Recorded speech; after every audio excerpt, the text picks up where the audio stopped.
Good evening, everybody. Before I begin the regular City Council meeting closed session, I'd like to remind members of the audience that anyone wishing to speak during public comment must obtain a number card from the city clerk. I would like to call to order the regular City Council meeting closed session. The time is 5:35. City Clerk Duarte, would you please take roll? Yes, Mayor. Councilmember Horn? Present. Councilmember Sosa? Present. Mayor Pro Tem Trujillo is excused. Mayor Frometa? Present. Now is the time for public comment, and I remind speakers that this public comment period is reserved for comments about the items listed under the closed session agenda. I would also like to remind members of the public that the city's meeting rules contained in the Downey Municipal Code prohibit any conduct that disrupts, disturbs, or interferes with the orderly conduct of the meeting. Speakers who violate these rules and cause a disruption will receive one warning and then may be removed from the meeting. Violations of the rules of decorum for council meetings may also result in an administrative fine under the municipal code or citation for a misdemeanor under Penal Code Section 403. City Clerk, did we receive any written correspondence regarding the closed session item? We did not, Mayor. Okay, it looks like we have one speaker. Would you please come up?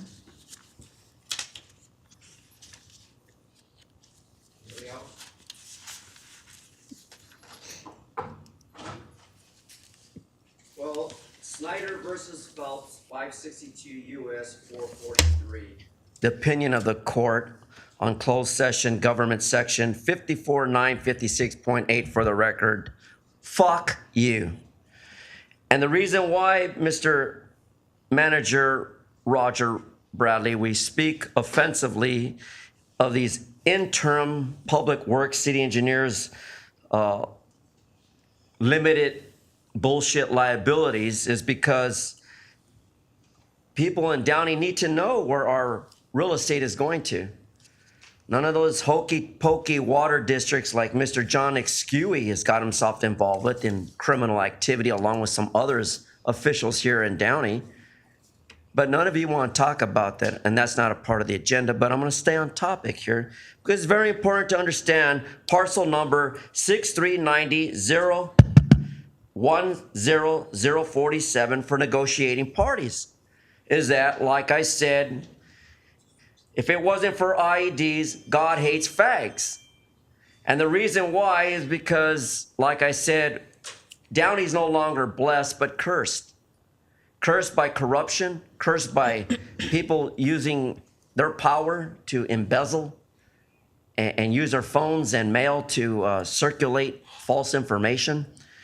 And especially like this, properties of the LLC here, we find out that Mr. Constantina D. Bokakalis, trustees, and the family trust don't understand that 30% of interest should be waived.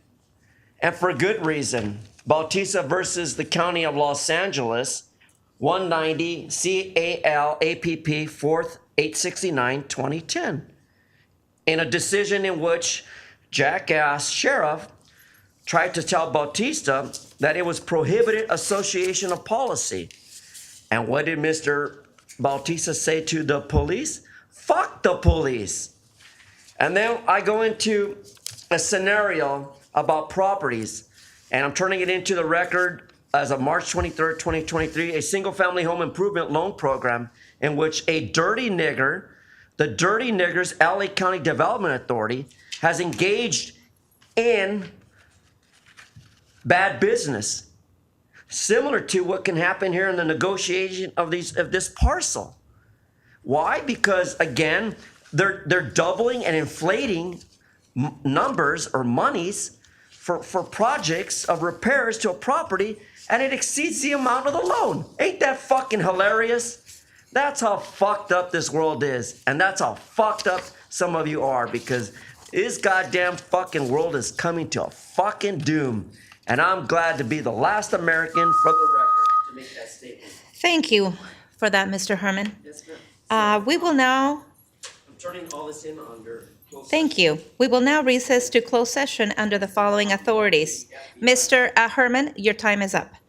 We will now recess under the following authorities: Government Code Section 54956.8, conference with City of Downey real property negotiators, City Manager Roger Bradley, and Interim Director of Public Works, City Engineer Edwin Norris, regarding property at Assessor Parcel Number 6390-010-047, negotiating party, Kitizganis Properties LLC, a California limited liability company, as to an undivided 55% interest.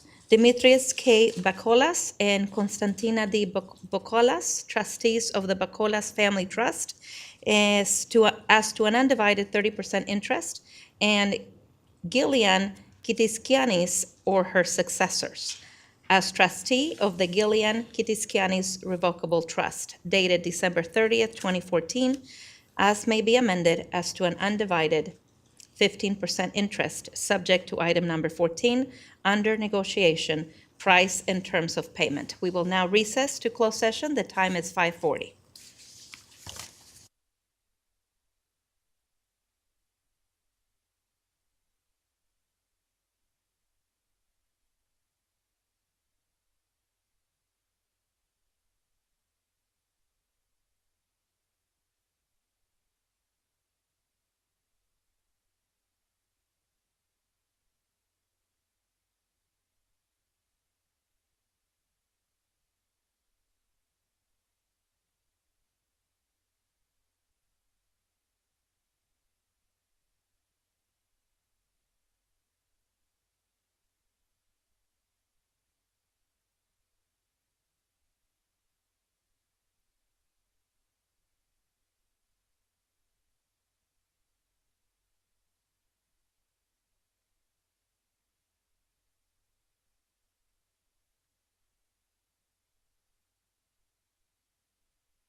I do. Are we ready?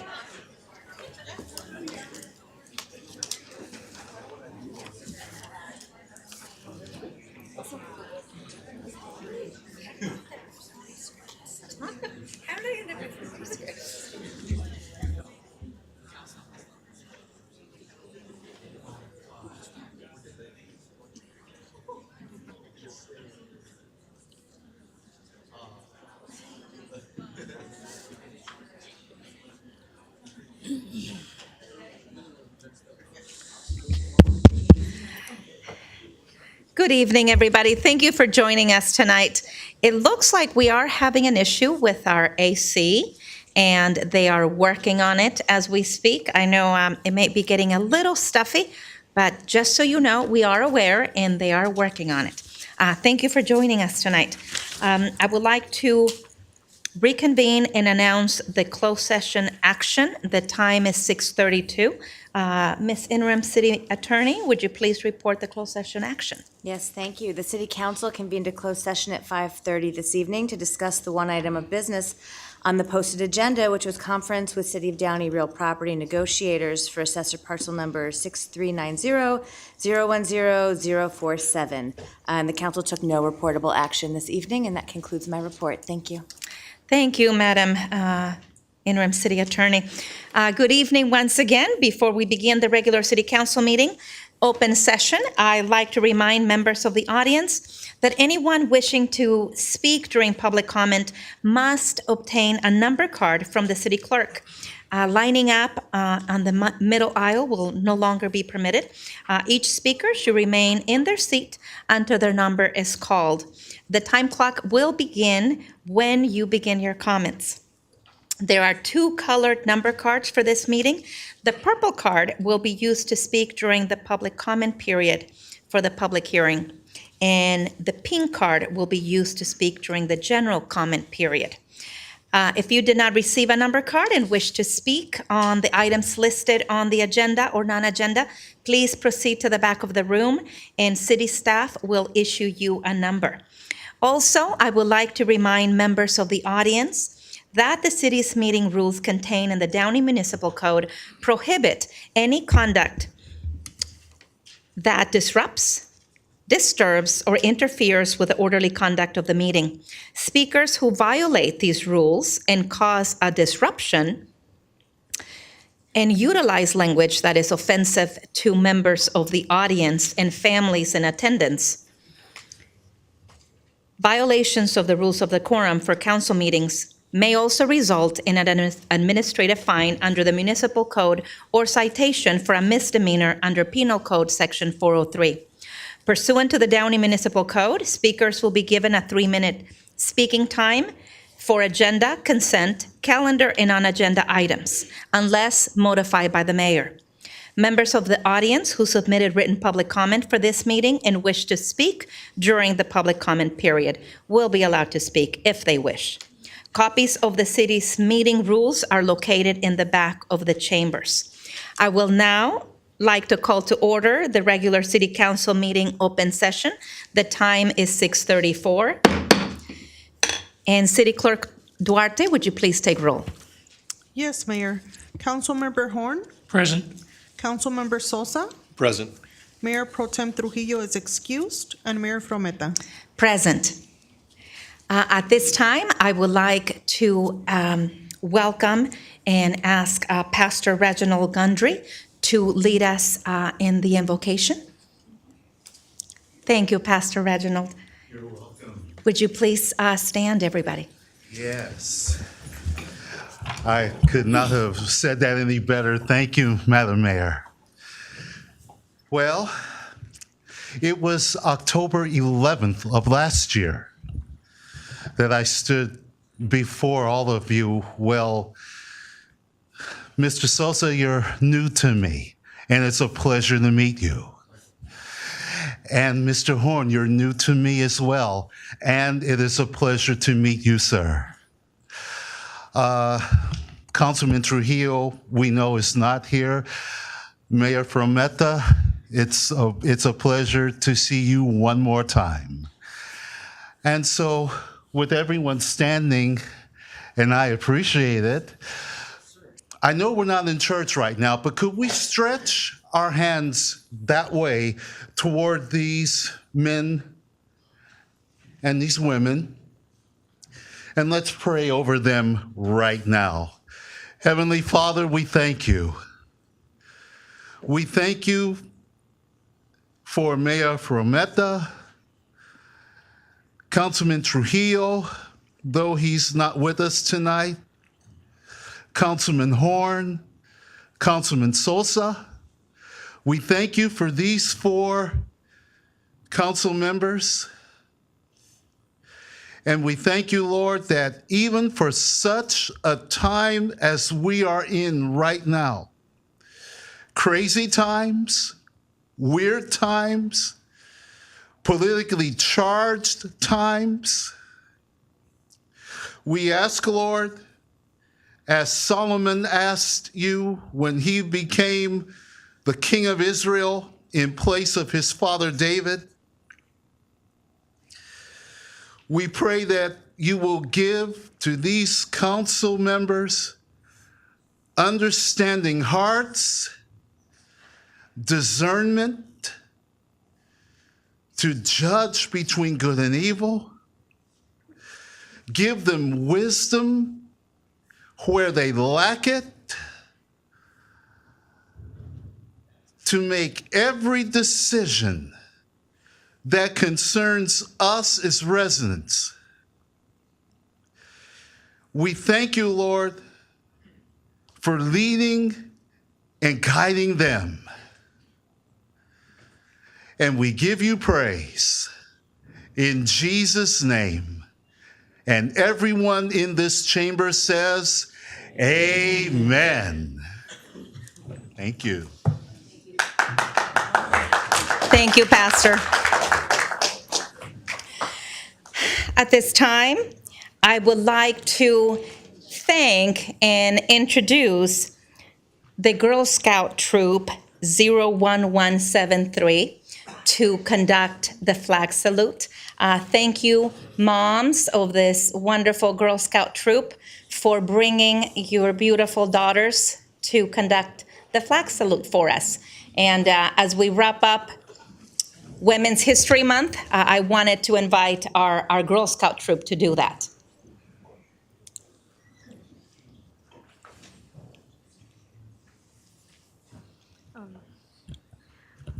Please stand for the pledge to our flag. Ready, begin. I pledge allegiance to the flag of the United States of America and to the republic for which it stands, one nation, under God, indivisible, with liberty and justice for all. Thank you, young ladies. Thank you for coming.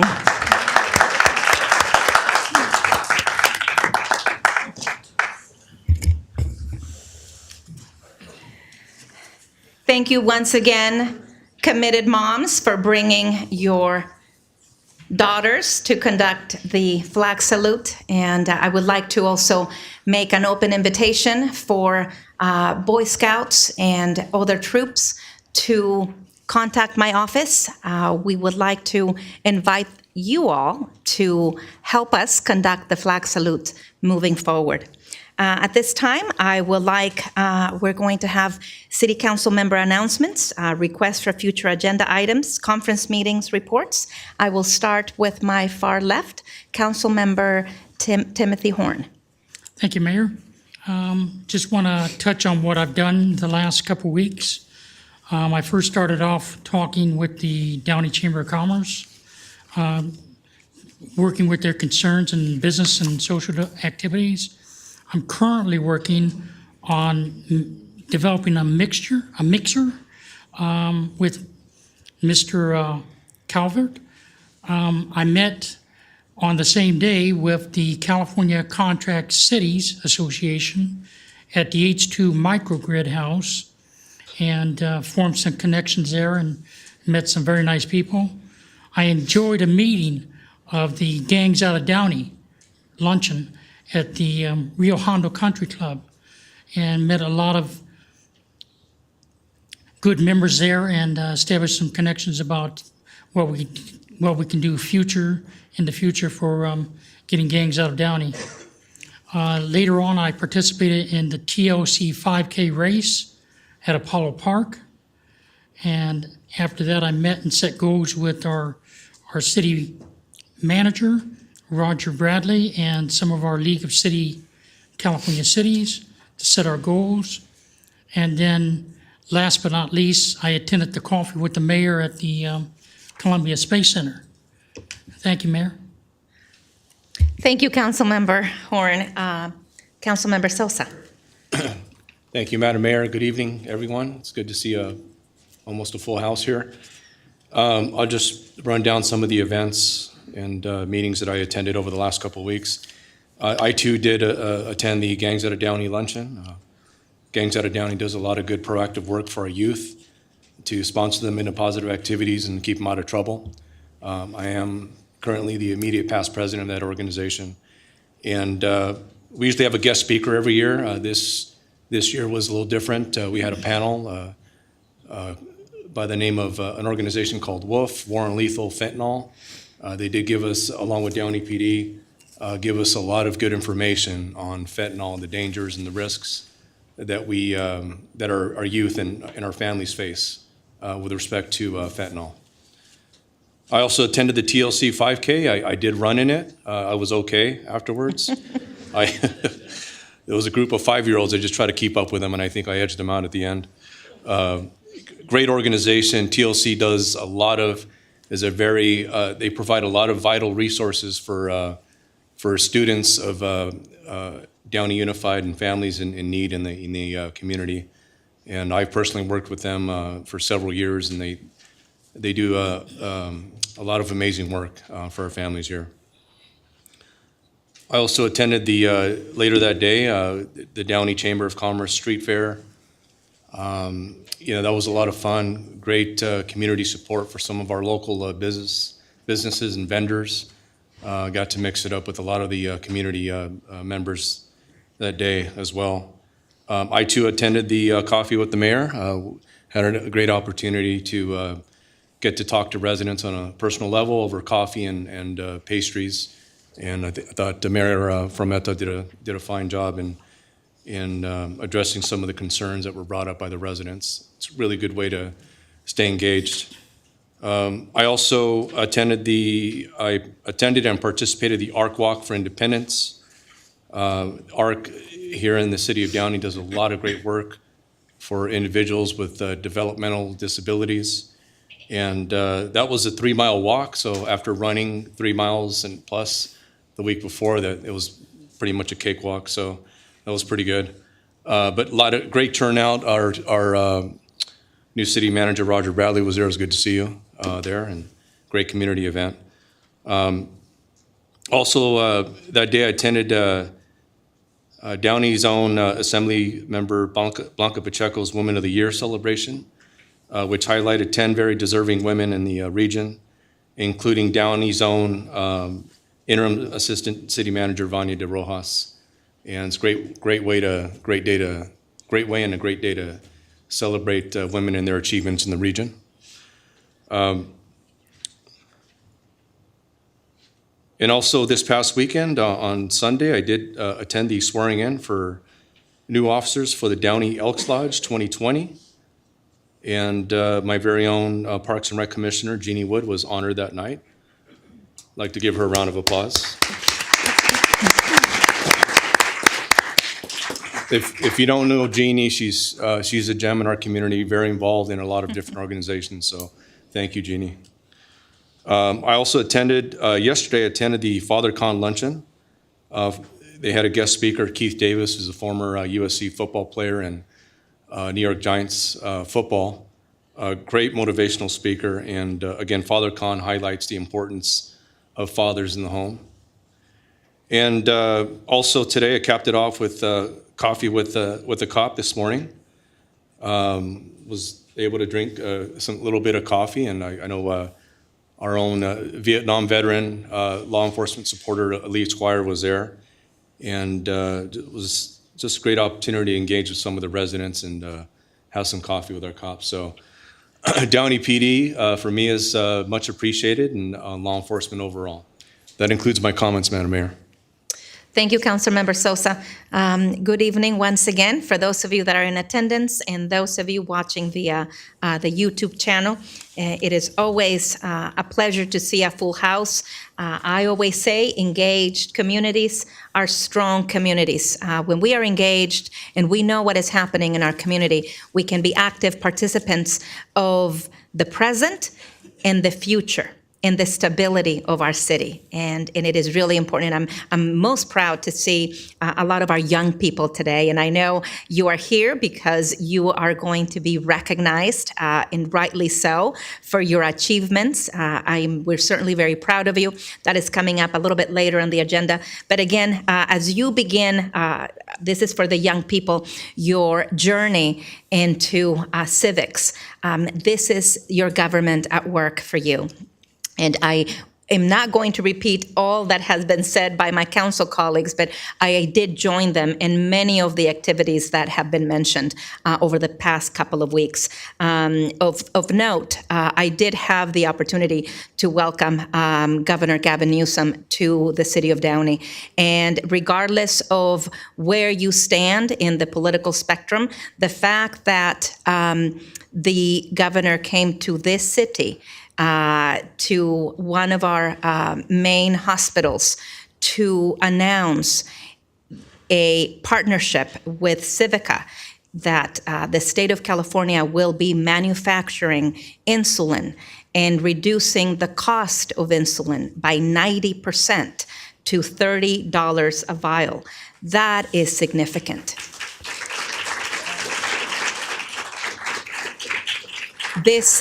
We see the prices of all things continuing to increase with inflation, and we certainly acknowledge and applaud the efforts of any administration that takes it upon themselves to make sure the communities and the people do not have to choose between life-saving medication and putting food on the table for their families. And so I think, again, it was a great pleasure to be able to talk to the governor and also speak to him about, aside from being excited about this manufacturing of insulin that will be underway later this year and available for purchase in early 2024, I did have a brief opportunity to talk to him and his staff about legislation regarding homelessness and legislation, common sense legislation regarding fentanyl, which is a crisis that is plaguing our communities. And for those of you young people in the audience here, high schoolers, you hear about it. It is so important that you remember that any type of candy or pills that are, again, laced with fentanyl can be deadly. And we will be doing a concerted effort in a campaign for education, not just for our students at the high school level, but also at the middle school and elementary school level, as well as our parents. And from a city standpoint, and I do want to applaud the efforts of our school district because they are also continuing to work hard to make sure that education and Narcan is available at all schools. But from a city standpoint, as mayor, I have indicated to you in the past through my mayor's columns and my videos how committed I am to making sure we also have Narcan available in our city facilities. And again, more will continue. And I do want to recognize that tomorrow, March 29th, marks the 50th anniversary of the last troop, American troop leaving Vietnam. And I want to recognize our Vietnam veterans here in the audience. Would you please stand?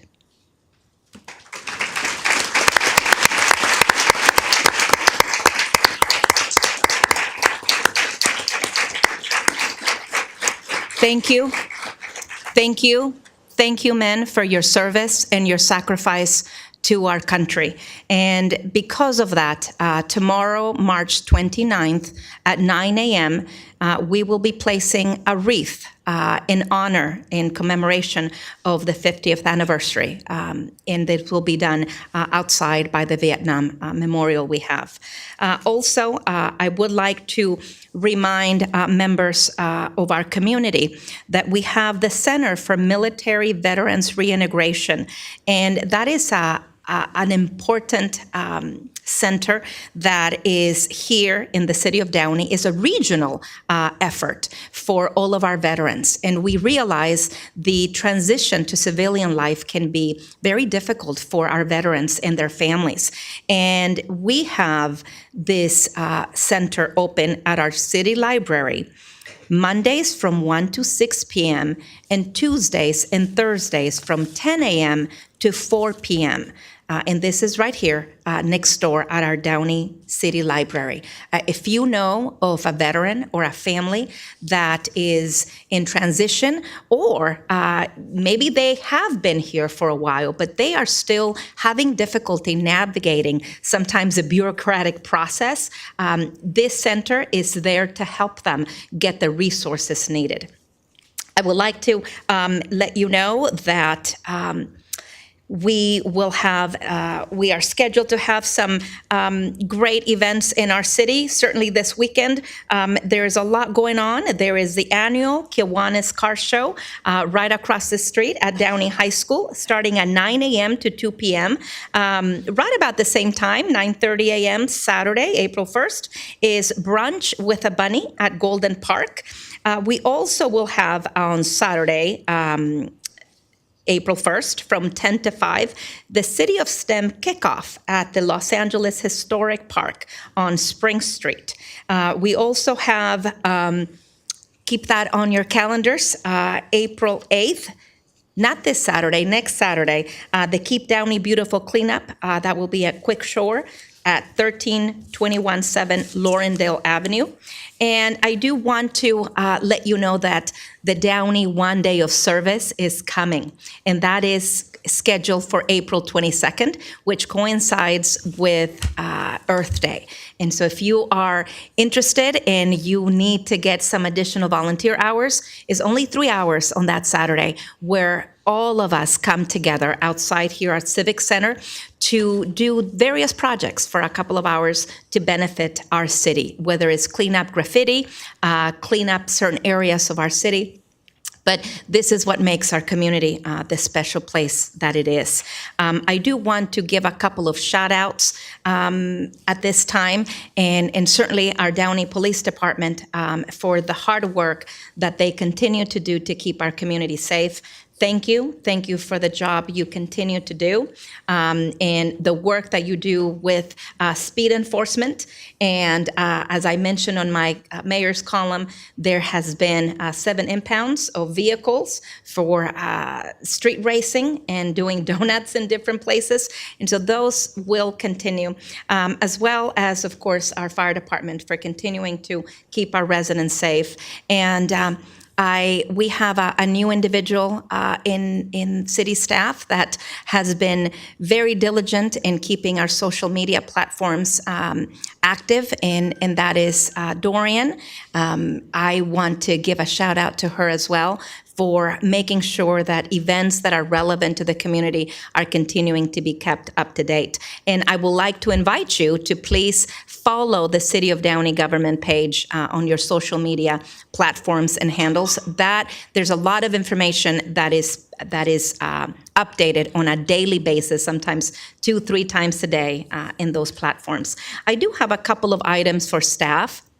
I also want to thank the police department for coordinating and collaborating on that homeless encampments cleanups that you did earlier last week. That was huge. And as you know, Downey, this is a situation that continues to increase in different cities, and Downey is not the exception. And so I do want to recognize the efforts of our police department in getting those homeless encampments cleanups going on. So thank you. I do have a couple of items for staff. They're the old Crown Cleaners on Paramount passing Imperial. There has been some concern from residents about some transient activity in some encampments behind that area, as well as the shopping center, the Domino Shopping Center next to the Bank of America, also on on Imperial, across from Apollo Park.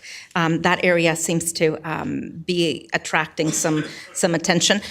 For the residents, do know that we are moving forward with the anti-camping ordinance, the RV parking, and we passed that 2 weeks ago. We are right now in the process of educating and informing individuals that they will be cited if they do not move those vehicles. There is no RV parking in the city of Downey. And that will conclude my comments for tonight. Thank you. Moving on, we have our city manager comments. Thank you, Mayor. Just a quick comment that we are aware of Crown Cleaners. I know our staff has been working with that site and working with the property owners there to do some abatement of the encampment issue. So that is proceeding. Other than that, thank you, Mayor. Nothing else from staff. Thank you. Well, it looks like we have some presentations, and I will go down there and get those presentations started.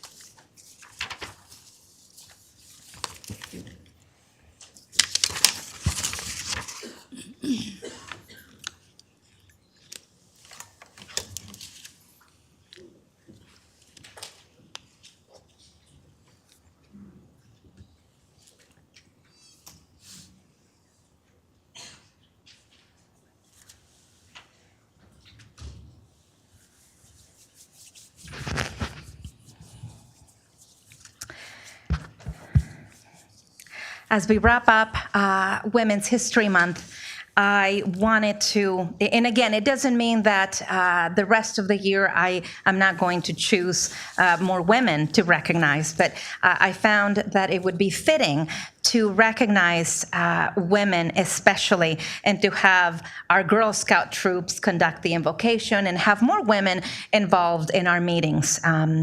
Because it's Women's History Month. And it is my great pleasure to announce two very special women in this community. And first, I would like to, if you can please join me in giving a round of applause to Kathy Crow Perez.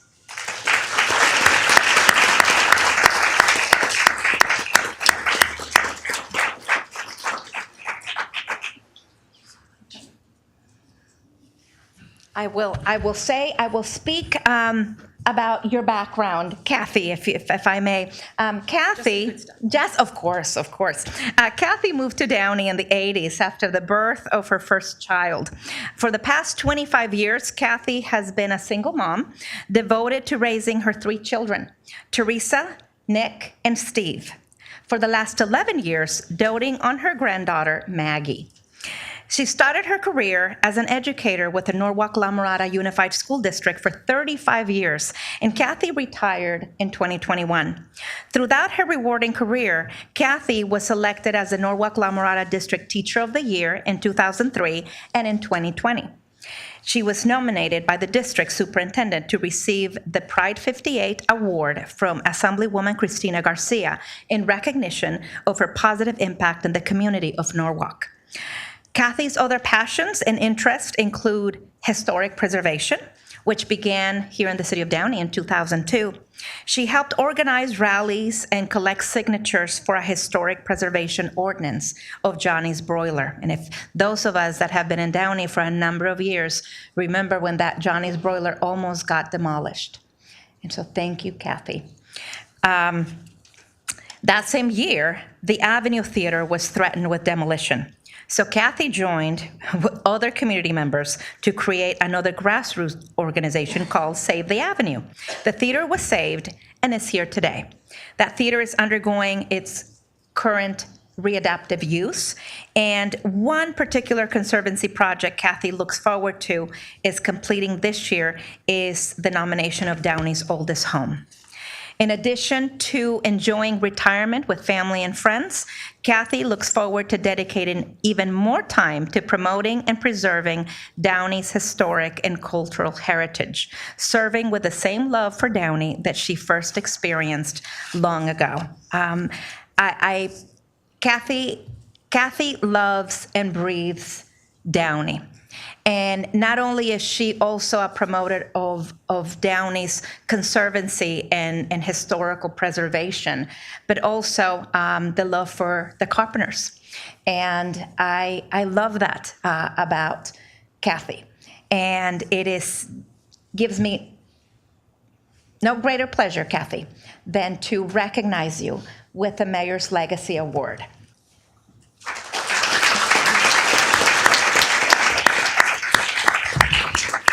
In recognition of your selfless dedication and always going above and beyond for others. Your heartfelt efforts and accomplishments have been of enormous value to our community and have helped to further the common goal of making our city a better place for all. Thank you, Kathy, for leaving a legacy of service and generosity in our community.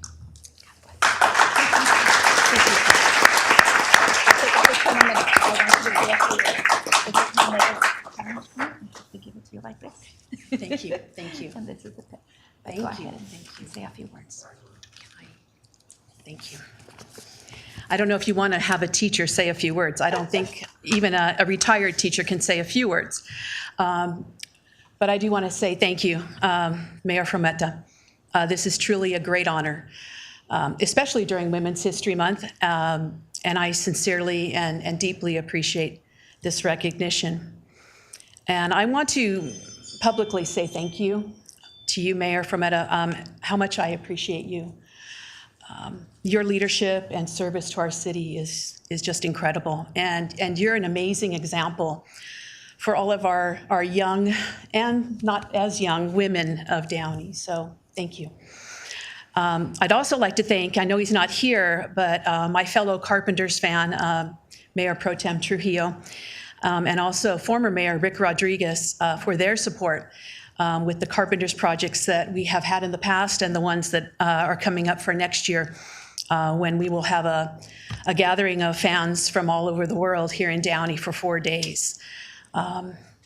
Needless to say, I am feeling on top of the world, and if you're a Carpenters fan, you know that reference, but don't worry, I'm not gonna sing.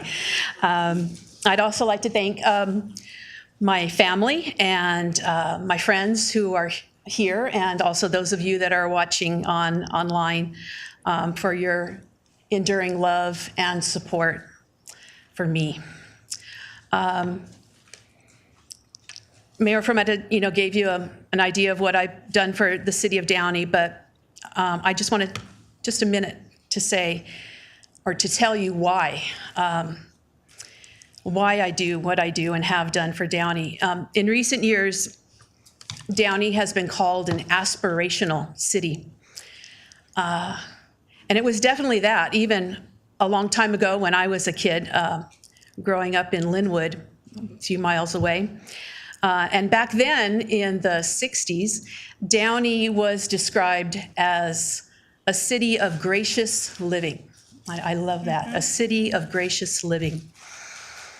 And I want Downey to continue to be that place where people feel fortunate and proud to live here.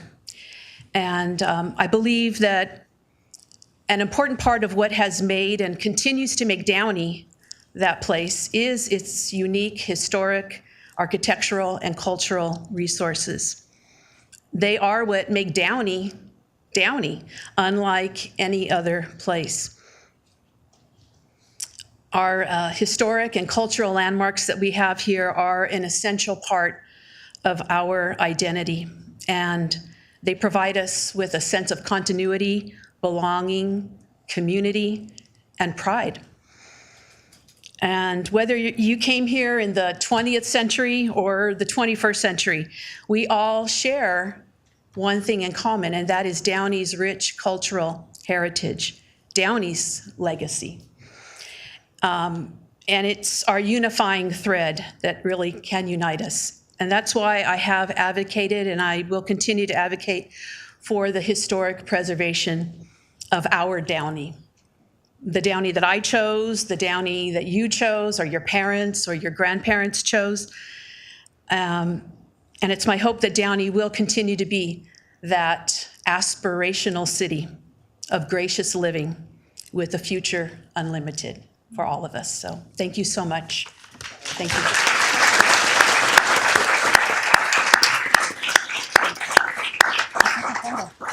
And would you like to have your children come up and join? I don't know if they'll come Would you come up and join your father?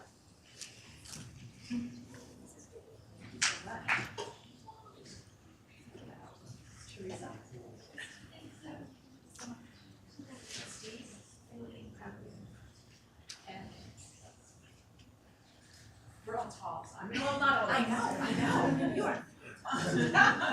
I'm the short one. I'm the short one.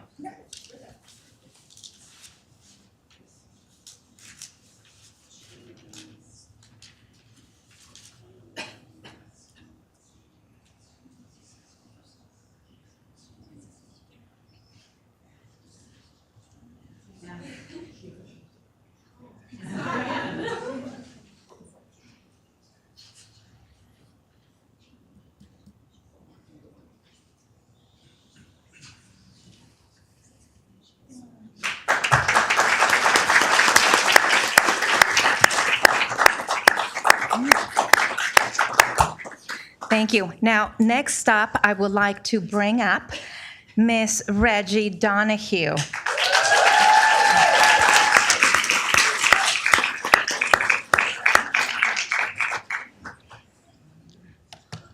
Hello.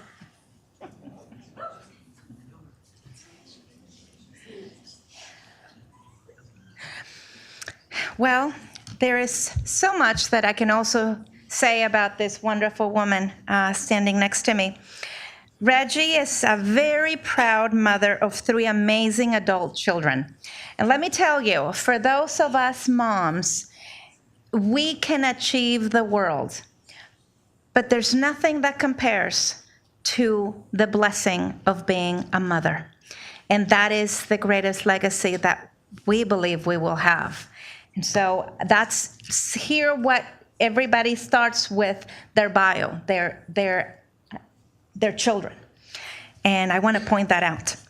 Her 3 amazing children, adult children, Matt, Megan, and Molly, with whom she shares with her loving husband, Paul, of 35 years. Reggie recently retired from Downey Unified School District as a resource specialist after 30 years.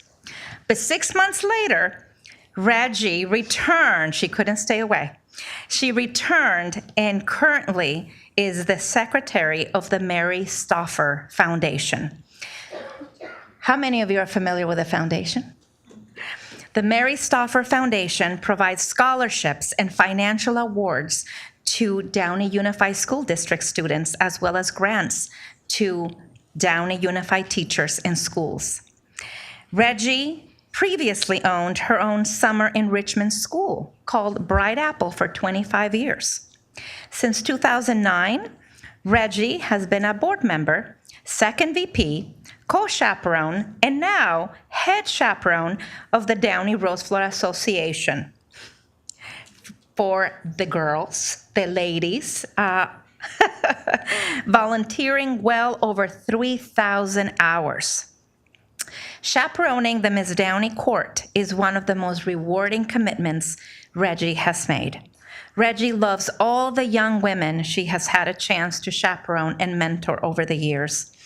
Reggie has made such an impact over the years, over her 30-year career with Downey Unified as a resource specialist, to thousands of children and their families. She has advocated for them, and she has changed, and made an impact and left a legacy in those lives.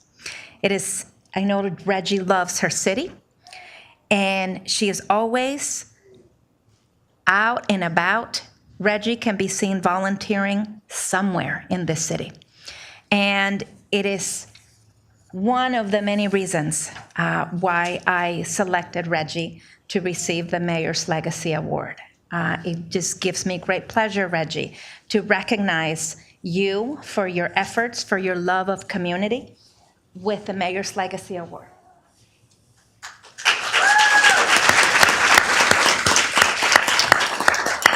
Reggie, in recognition of your selfless dedication and always going above and beyond for others, your heartfelt efforts and accomplishments, Reggie, have, have been of enormous value to our community and have helped to further the common goal of making our city and our youth a better place for all. Thank you for leaving a legacy of service and generosity and love in our community. Thank you so much.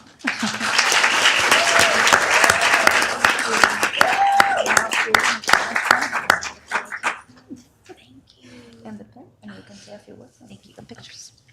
Just a few words. Of course, here, I'll hold this for you. You did fabulous. Mine's going to be short and sweet.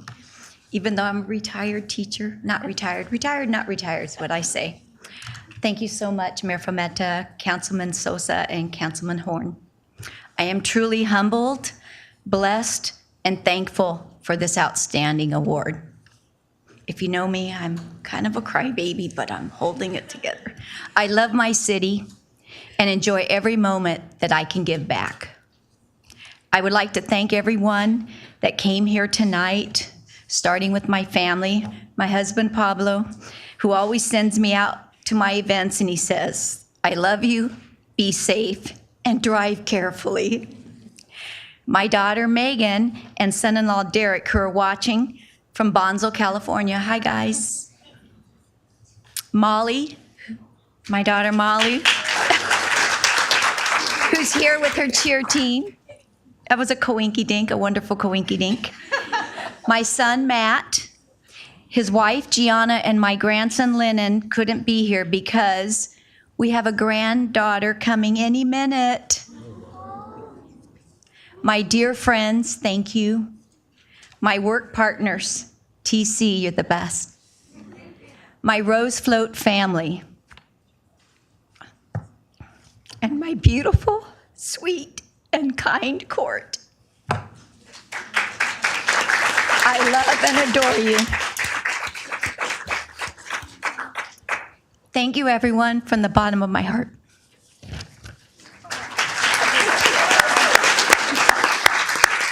Let's take a photo. Okay, forget the tent. Would you like to have your family? Yeah.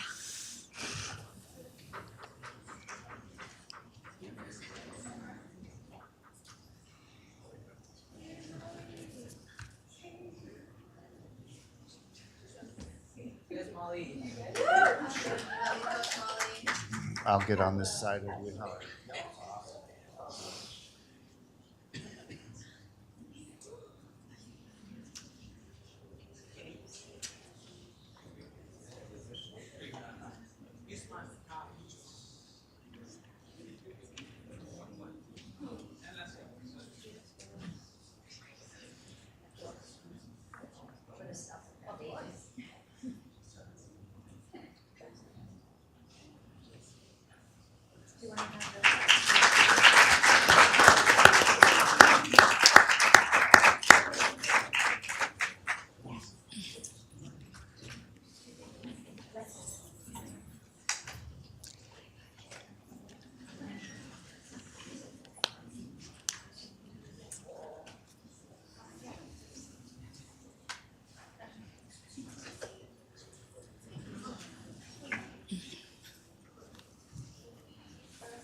At this time, I would like to also give a special recognition to a retired employee, and I would like to call upon Chief Murray to assist with this very special presentation.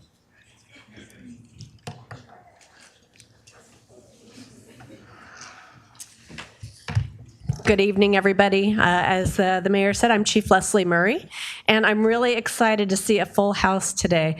It's a great privilege for me to come and speak on behalf of retired Sergeant Jerry Massey, and I'm going to have him come up here and stand here as we talk about him a little bit.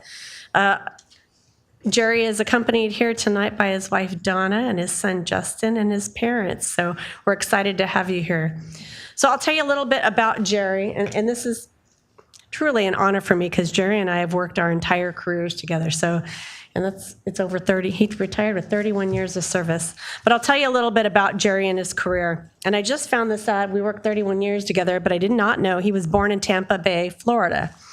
But he moved to Southern California as an infant, and he was raised here in Downey. And he attended all the local schools, and he graduated from Warren. I don't hold that against you. He graduated from high school in 1981, and in 1991, he joined the Downey Police Department. When he got hired as a police officer, he came on as a recruit, and he went to the Los Angeles County Sheriff's Department in Whittier.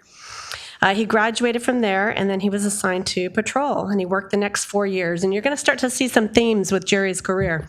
So he worked there for about 4 years, and then he got his dream job as a narcotics detective. And he worked as a narcotics detective for a couple of years, and then he went back to patrol again and worked as a police officer. And he did such a good job back in patrol, they made him a field training officer, where he trained tons of our new officers. So in 2006, he ended up going back to the Detective Bureau, and he worked 6 months as a juvenile detective, and that's not very long. But he quickly ended up back in the narcotics unit again, doing narcotics investigations. He worked in narcotics again until May of 2011, went back to patrol again, and in October of 2012, Jerry promoted to the rank of sergeant. He supervised patrol personnel for the next 5 years. And once again, he went back to the Detective Bureau, and this time he supervised the narcotics unit. So Jerry went back and forth during his career, and during the last 5 years, he finished up in the narcotics unit supervising that. And at that time, he was specially assigned to a task force, and Jerry worked a regional task force, LA Impact, and they are dedicated to investigation of major narcotics crimes with an emphasis on dismantling drug trafficking organizations. I think that's probably one of Jerry's favorite assignments. It's a really worthy assignment. You can go ahead and give him a hand for that.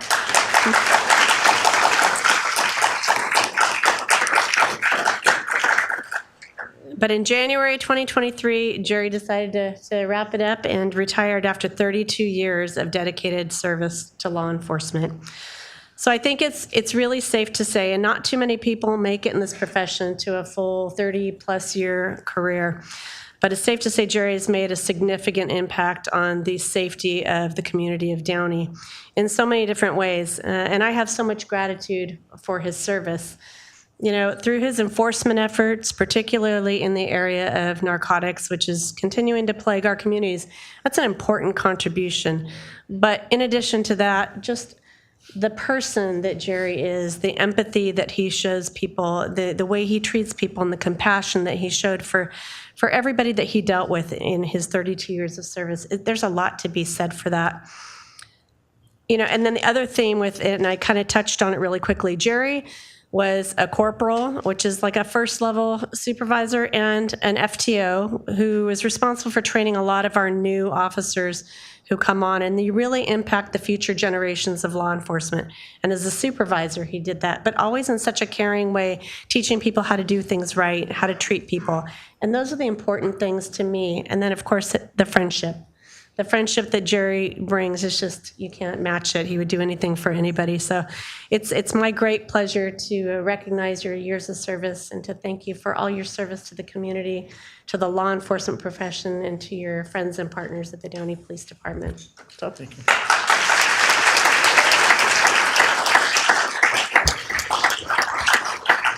And I wish you many, many happy years of retirement. You thoroughly deserve it and enjoy it with your beautiful wife and your family. And I'm going to give it off to him to say a few words. I didn't tell you I was going to do that, but. Yeah, 32 years. It's been a long journey. But it's been an honor and a privilege to serve both the Downey Police Department and the citizens of Downey. When I was young and wanted to become a police officer, Downey was the only place that I wanted to work. And I tried a couple times and they failed me, and I kept coming back, and eventually they got tired of seeing me come back, so they gave me the job as a Downey police officer. So for that, I'm thankful. Like I said, I've been here for a long time. I've made a lot of wonderful friends over the years. I've had the opportunity to work multiple of different assignments at the police department and interact with the community and stuff. I was one of the first SROs for the high schools when we first started that program. So I've done a lot with the department and with the people. And like I said, it's been a privilege and an honor to be able to serve both the police department and the citizens here. Like I said, I'd like to thank my peers, my brothers and sisters at the police department for all the support that they've given me over the years. Without them, it would have never been possible for me to reach this milestone in my life. But more importantly than that, I'd like to thank my family, my wife, Donna, my son, Justin, my other sons and daughters who couldn't be here tonight, and my grandchildren who made a lot of sacrifices over the years so that I could be here and be a Downey police officer. I missed out on holidays and different social events, and my family always stood behind me, knowing the importance of the job and what it took to be a police officer.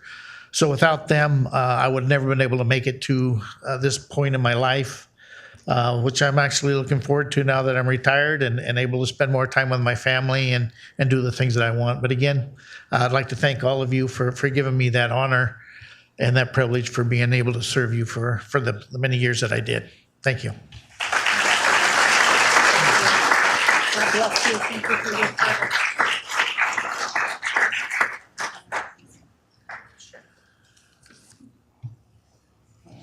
Here's the certificate. This is the challenge coin for you to continue to do a great job.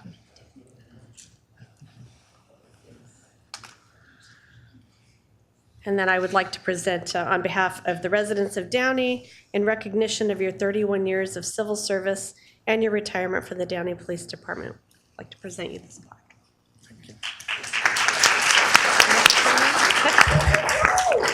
Well, once again, this certificate of recognition to Gerald Massey on behalf of the citizens of Downey in recognition of your 31 years of serving the community of Downey. Congratulations on your retirement from the Downey Police Department. Thank you for your sacrifices. Thank you, family. God bless you. Thank you.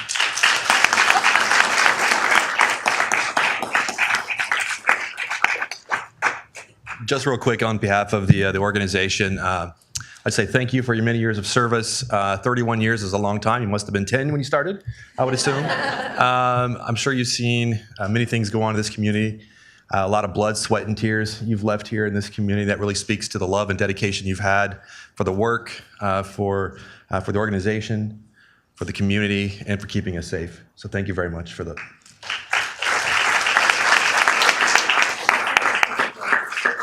Photo? Oh, yeah.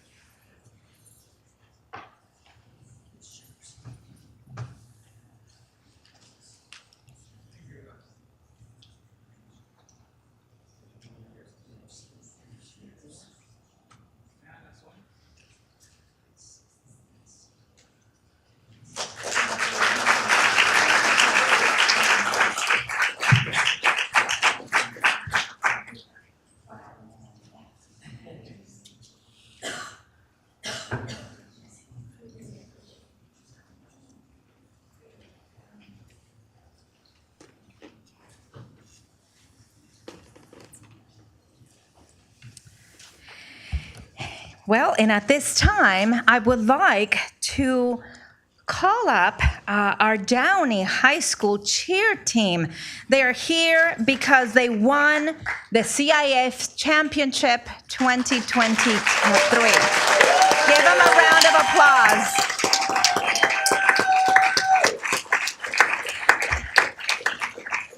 Thank you, Downey Cheer. You make us proud, and we really are proud of your efforts. We know how hard you have worked over the years, and we know that this season was also a challenging year. And I would like to have your coaches come up and say a few words. Thank you. Thank you so much. We all appreciate being recognized by our community. I've had a privilege of being a part of this coaching staff for these hardworking student athletes, and I've got to witness their dedication, persistence, and just the sheer amount of time that they spend working on their skills to earn these titles. And so I hope you all can take a moment to really recognize what you've accomplished this season, these titles and more. And thank you, Mayor Fermetta and the City Council for recognizing us. We really do appreciate it. And thank you so much. We really do appreciate it. Okay. Would you like to say anything? I just want to say these athletes put like a lot of time and effort. They dedicate their entire high school career to this program and to represent the city of Downey. So thank you for giving them the recognition they deserve. Thank you. Well, we're going to try to do this again.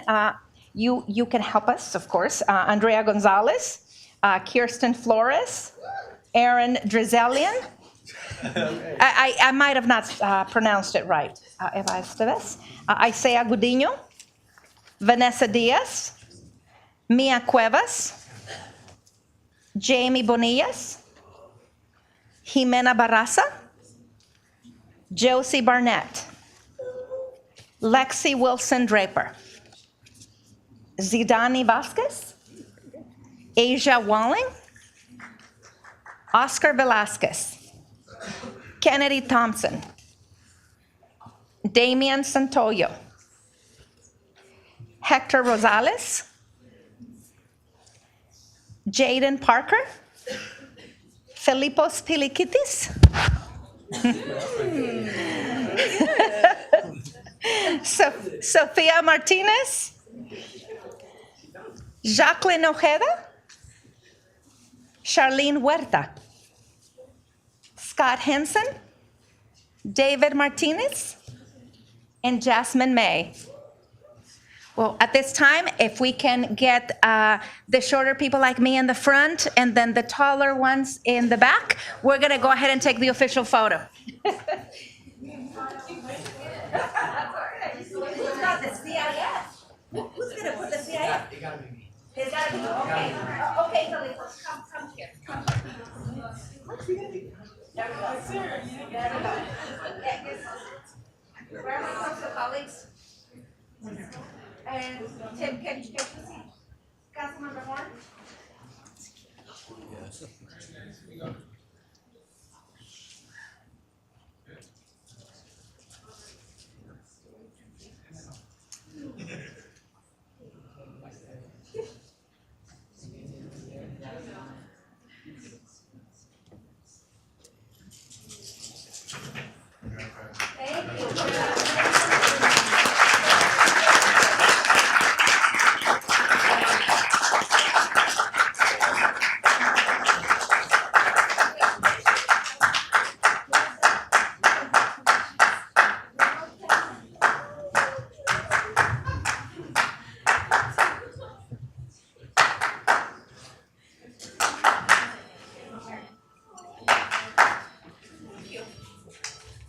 Well, and this concludes our presentation. I just want to say thank you to the parents of these bright young student athletes. Thank you for your hard work as well. A big round of applause to the parents as well.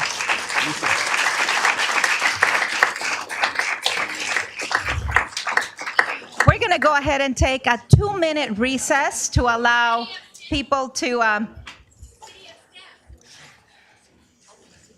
You're right. Yes. We want to allow for the folks to exit, and we will continue our presentations.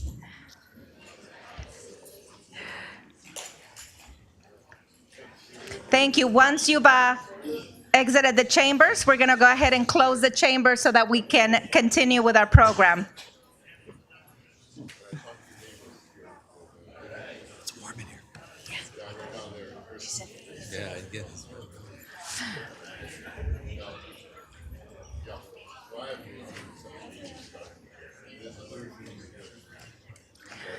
Can we close the back doors, please?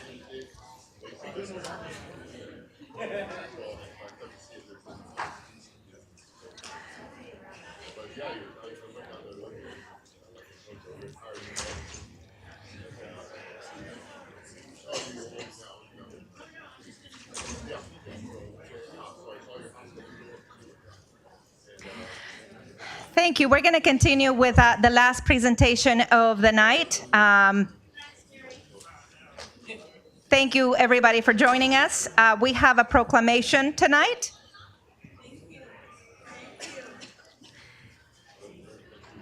And the proclamation is for the city of STEM. As we know, the science, technology, engineering, and mathematics continue to be important in the growth of our youth and our community and our children.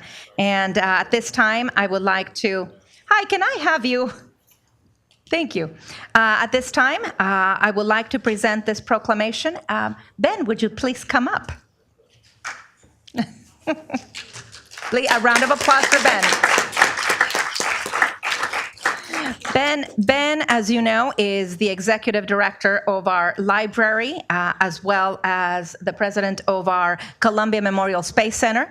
And Ben has been instrumental in continuing to expand the work that the city of Downey does in the area of STEM and STEM careers. And at this time, I would like to extend this proclamation, Ben, whereas science, technology, engineering, and math affect virtually every component of our lives, and whereas the city of STEM inspires learners of all ages and backgrounds to create, experiment, explore, and have fun through events that celebrate science, technology, engineering, and math, and whereas through the city of STEM, we are able to bring the world of STEM education to our youth, allowing them to develop a curiosity for a career in these fields, and whereas future careers in astronomy, aerospace engineering, biology, chemistry, computer science, physics, and robotics are just some of the opportunities available through STEM education.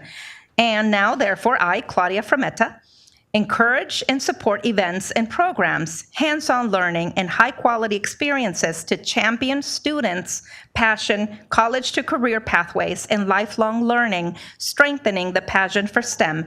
I encourage all to attend the City of STEM Festival on April 1st at LA Historical Park and visit the Columbia Memorial Space Center throughout the month. Given this day, Claudia Mayor Frometa. Thank you. Thank you very much. Would you like to say a few words about the program? Thank you.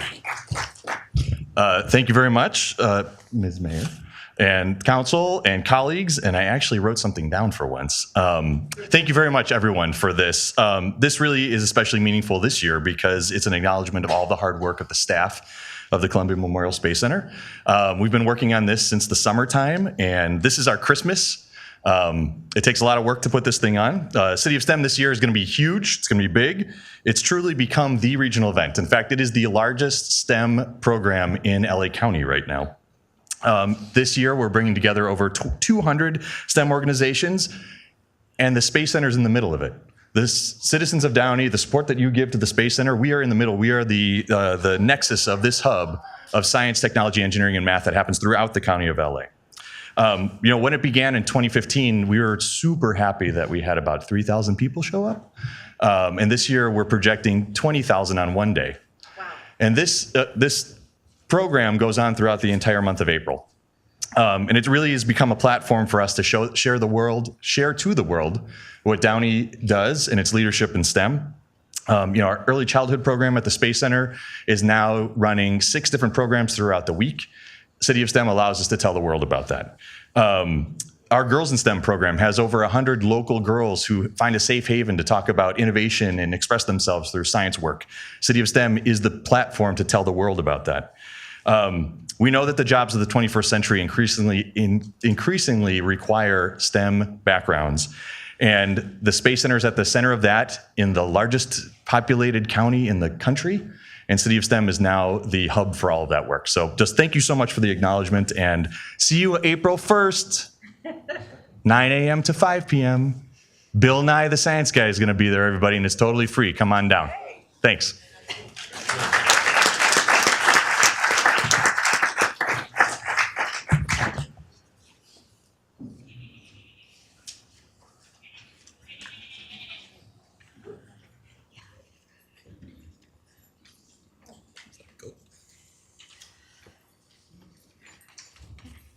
It is warm. It is pretty warm, huh?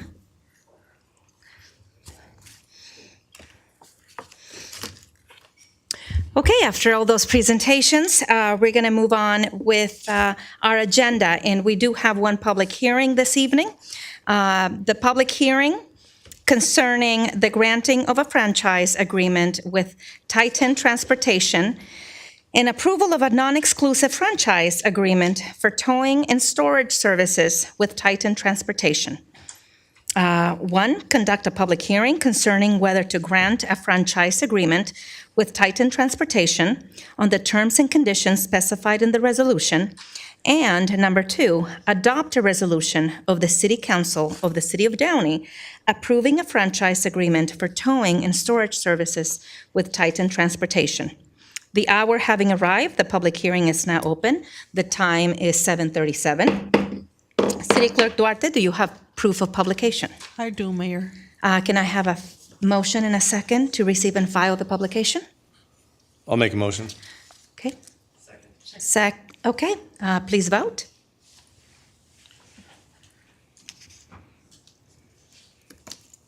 Give me 1 second, Mayor.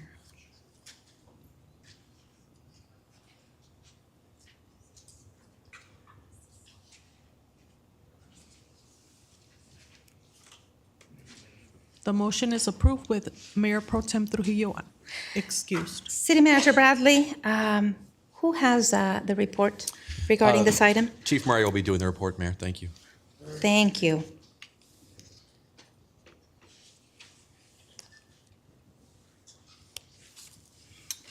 Madam Mayor, City Council, Mr. Bradley. So just to provide some background on the towing franchise agreement, the Downey Police Department impounds approximately 1,300 vehicles a year during the course of business. And vehicles are typically impounded for violations regarding to no stopping zones, vehicle registration expired over 6 months, unpaid parking citations of more than 5, or when a subject is arrested and there's no other means to store the vehicle legally. The city has historically sought towing franchise agreements to maintain and control costs, to ensure a fair market for such services, and to maintain the integrity of property storage. And on August 31st of 2022, the City of Downey sent out notices for an RFP for proposals, the request for proposals for a non-exclusive franchise agreement.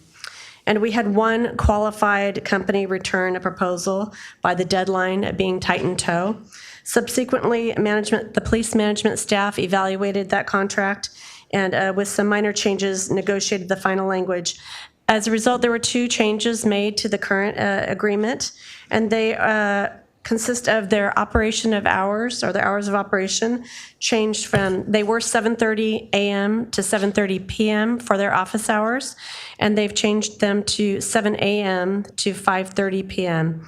And the change of hours results in decreased staffing needs for Titan Tow to operate effectively, and it really limits the impact to services. Those hours are consistent with the records department at Downey PD, which somebody getting their vehicle out of impound would have to come to the police station first to get a release. Our window closes by 5:30, so their office hours closing at 5:30 is consistent with that. The second change was the definition of gross revenues. So the franchise fees paid to the city are based upon the totality of the towing and storage fees, but it also included 3% credit card charge fees that the tow company has to pay to credit card companies. So we agreed to exclude that 3% that they pay out in fees to determine their gross proceeds. Those are really the two changes to the contract. In accordance with the Downey Charter, we were having the public hearing. It was properly published. And at this point in time, staff's recommending approval of the agreement and the accompanying resolution. We've worked with Titan Tow for many years. We've had good success with their response times, and they're responsive to the community. And so with that, we'd make that recommendation. And I'd be happy to answer any questions you may have. Thank you, Chief. Council colleagues, do you have any questions? Got a quick question. Yes, Councilmember Horn. Let's say there is a vehicle that is towed which is not under investigation. Let's say it happened 10 o'clock at night. Now that they're closed at 5, can they get that vehicle out before they get charged per day of storage? They would have to come in during normal business hours to get that release, so they it have to would come remain- in the following It would remain day. until you open up then? It remains until you open up services? That's correct. Okay. And then they would have to pay 1 day of storage? That's correct. Okay. Even though it's under the 8-hour period, which is designated in the agreement here. Can you show There's- me where you're referring to? There is an issue here that if it is in there less than 8 hours, it would not be charged more than a day, so they're going to get charged a day of storage. You know, let me get clarification on that. I want to make sure I did not misspeak. I have Captain Mike Perino here, and he may be able to add clarification to that.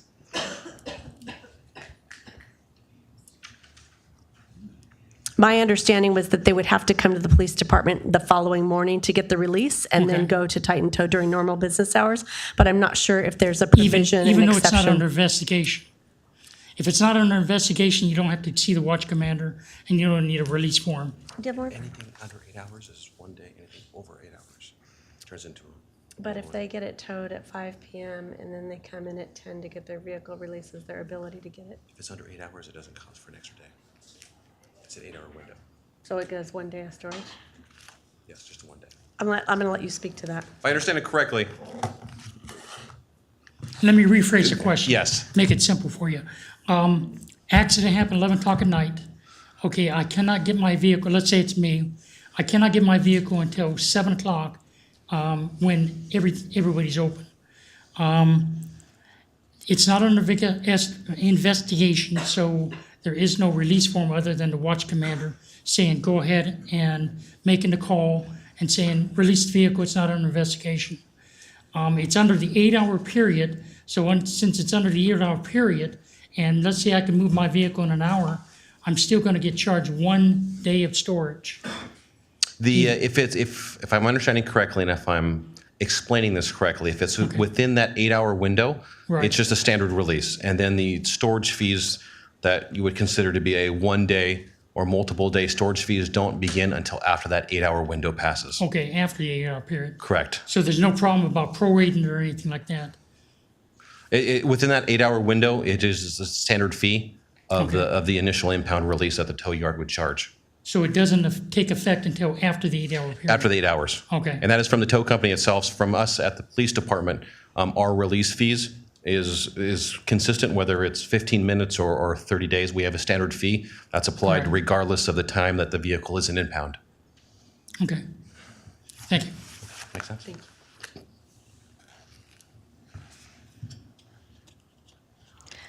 I don't have any questions at this time. I would like to open it up for public comment at this time. Did we receive any written correspondence regarding the public hearing, City Clerk? We did not, Mayor. Okay, we will now move forward with public comments, and I believe it is the purple card, correct? That is correct, Mayor. We have 2 speakers. We've got 2 speakers. Speaker 1 with a purple card, you may come up to speak on this public hearing. And I remind you, there are children and families in this audience. and our code applies. Oh, not a word from my mouth, and I'm already being monitored about my free speech and my free expression. Once again, a tyrant world of political corruption.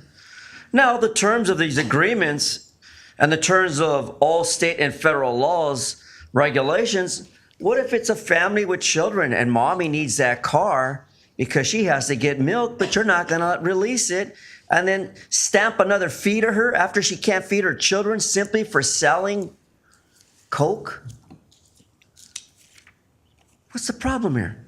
Simply because someone on the street gets pulled over, you take away their wills? People need to survive. And when you violate their constitutional right to provide for their family, you're engaging like a Nazi criminal organization because you don't believe that people need their cars to get their children to school, get their children food from the market? That's wrong. And what about all those trailer homes and all that junk on the street that you have allowed for years and now you want to ban them? When families live in the motorhomes, vets live in the motorhomes, a lady that lived in front of Downey Library for 2 years, and you didn't do shit to protect her civil rights other than to allow her to park there in front of us all daily in that big 4x4 Ford? And you wouldn't provide her housing? That's how fucked up this is all about.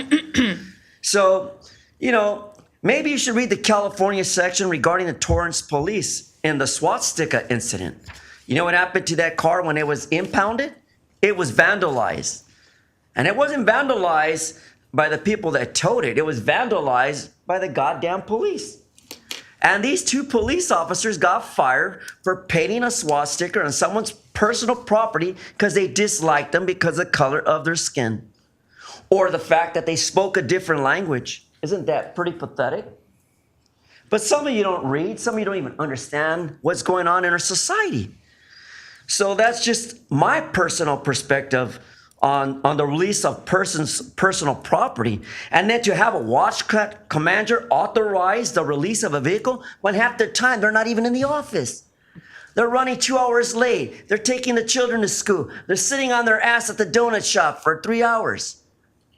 I know. I've been to this over here asking for a watch commander. You know what I got? Bunch of rhetoric bullshit. So don't tell me that I don't know what the fuck I'm talking about. Because I believe I do. And to grant a franchise to a company? No. What if the company is doing illegal business in their towing? How the public going to stop that? You gave them a franchise, they get to stay stuck on stupid on that for how long?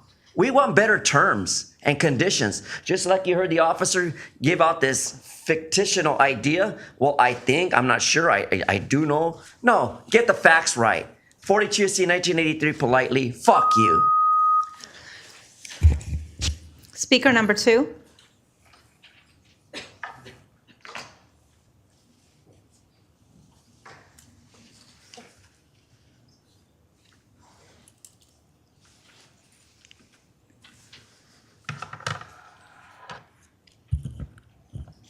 Yeah, clearly this wasn't thought through very far. Kind of winging it a little bit. Should have been more prepared. Titan Transportation, were there multiple bids taken? We don't know. Were you seeing competition or not? Or is this just a simple warrant that could be solved easily by the council? Does this reach the criteria of a public hearing? I don't know. I don't think so. I think you can take care of the warrant. I don't know about a franchise, but I think you can just use the Titan Transportation without much bureaucracy to go with it. I mean, there are legalities already as far as picking up a car. I think one thing that was missing from the chief was we need to go back to real law and order, that if a person is pulled over and can't prove their citizenship in this country, you should impound that car. Think about that one for a while. Okay, does this reach the criteria of public hearing? No.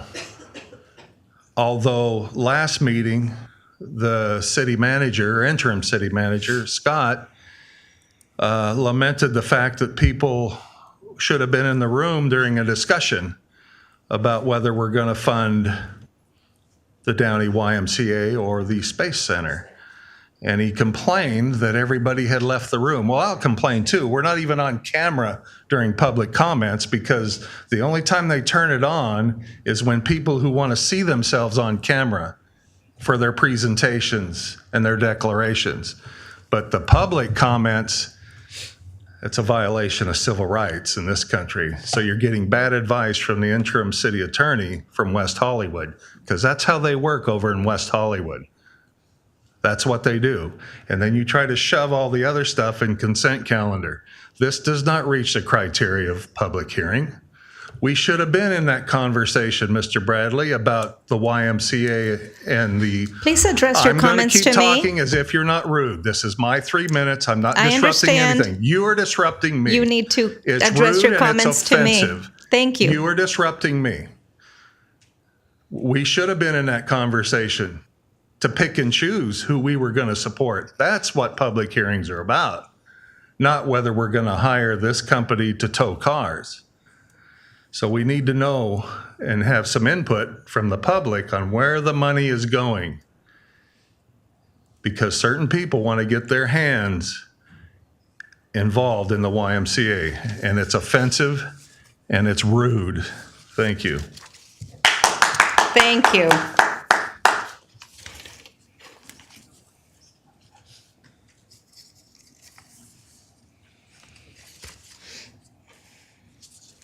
I will remind members of the audience, our Downey Municipal Code, Section 403. And I will remind you that when you address public comment, you address your comments to the mayor and not to anyone else. Next speaker, please. That's all, Mayor, for this item. Okay, is there a motion and a second to close public comment? I second. Thank you. So ordered by the mayor. Is there a motion and a second to proceed with this public hearing? I make a motion to approve staff's approval or recommendation. I second. Thank you. Please vote.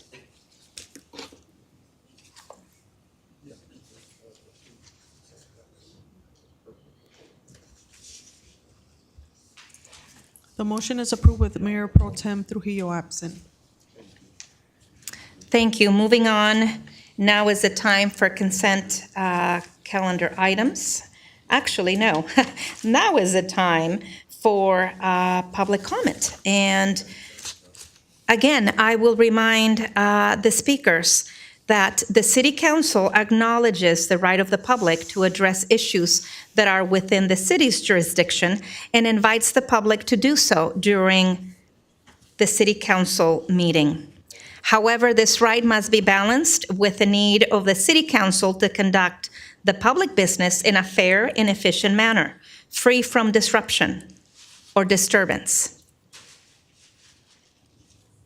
We expect that everyone who participates in today's meeting, from the members of the council here on the dais, to staff, to the members of the public in attendance, do so with respect and dignity. Please refrain from using profanity, name-calling, or behaving in a way that disrupts this meeting. This includes yelling, whistling, booing, screaming, and any other outburst that disrupts or disturbs the meeting. Any conduct that interferes with or disrupts persons who are addressing the City Council. Any conduct that interferes with or disrupts council members while they are speaking. I remind speakers that your comments must be addressed to me directly and not to any other council member, city staff, or audience. I mentioned this several months ago, that we will no longer tolerate the behavior that some people had been accustomed to in this council chambers. Any other conduct that disrupts and disturbs or interferes with the orderly conduct of this meeting. You will receive one warning, and you will be escorted out. City Clerk Duarte, did we receive any written correspondence regarding the consent calendar items? Yes, Mayor, we have one written public comment that was received. This is from resident Chris Rowland regarding concerns in his neighborhood and the installation of a wall on Manzanar and Meldar. Thank you. Thank you for that. And I think we've been addressing that issue for the past several months. Staff continues to work on that. I will entertain a motion in a second to receive and file the written public comment. I'll make a motion. Second. So ordered by the mayor. And City Clerk, how many speakers do we have? Can we take a vote, please, for the motion? Oh, yes, yes. Thank you. The motion is approved with Mayor Pro Tem Trujillo absent. We have 15 speakers, Mayor. Okay, we will have 2 minutes per speaker based on the number of speakers in the audience tonight. And all speakers, remember, must remain seated until your number is called.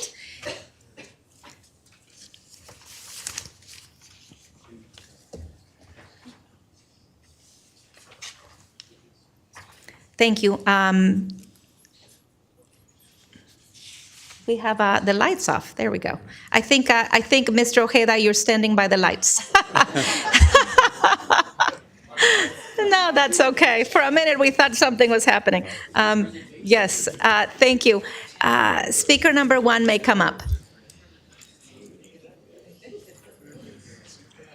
So, once again, Snyder versus Phelps, 562 U.S. 443.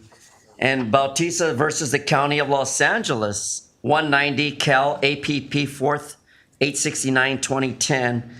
And all because the department prohibits association of policy. The man simply was exercising his federal and civil rights under 42 U.S.C. 1983, Section 1983, in which you heard tonight, we're being restricted. You're being told what you can and cannot say because it's offensive, but you're wrong because I'm going to read into the record facts. The placards read under Snyder versus Phelps, God hates you, USA, thank God for 9/11. America is doomed, don't pray for the USA, thank God for IDs. Fag troops, simplify fags, God hates fags. Maryland, Taliban fags, doomed nations. Not blessed, just cursed. Thank God for dead soldiers. Pope in hell. Priest rape boys. You're going to hell and God hates you. Now, I don't find that offensive because these are decisions made by the United States Supreme Courts, which overrules any decision you clowns make against our First Amendment. And let's face it, Cohen versus California, like I told Carrot Bass from Los Angeles, fuck the mayor. There was nothing offensive about it. That was my opinion. Just like when you go to movies and you sit at home and you watch the series about fuck the police, niggers with attitude, straight out of Compton, it's not offensive. If you disagree, turn it off. If you don't like it, walk away. If you're too embarrassed to admit the facts that racism and prejudice and discrimination doesn't against dark-skinned people like myself who only get 2 minutes of public comment, well, 42 U.S.C. 1983, fuck you. And fuck your stupid rules of decorum because they suck caucus. And that's for the record along with my papers.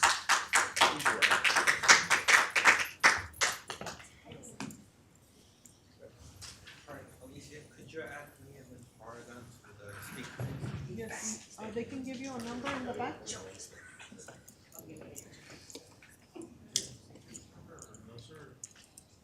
17.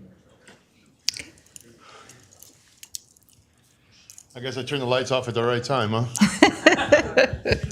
I apologize about that. Sorry about that. No problem. Yeah, but once again, we're here for Cecilia Street to Curve. Challenging that you guys come together and approach this in a more aggressive way. So the city of Norwalk's here. We have a resident from the city of Norwalk that came to speak with you guys.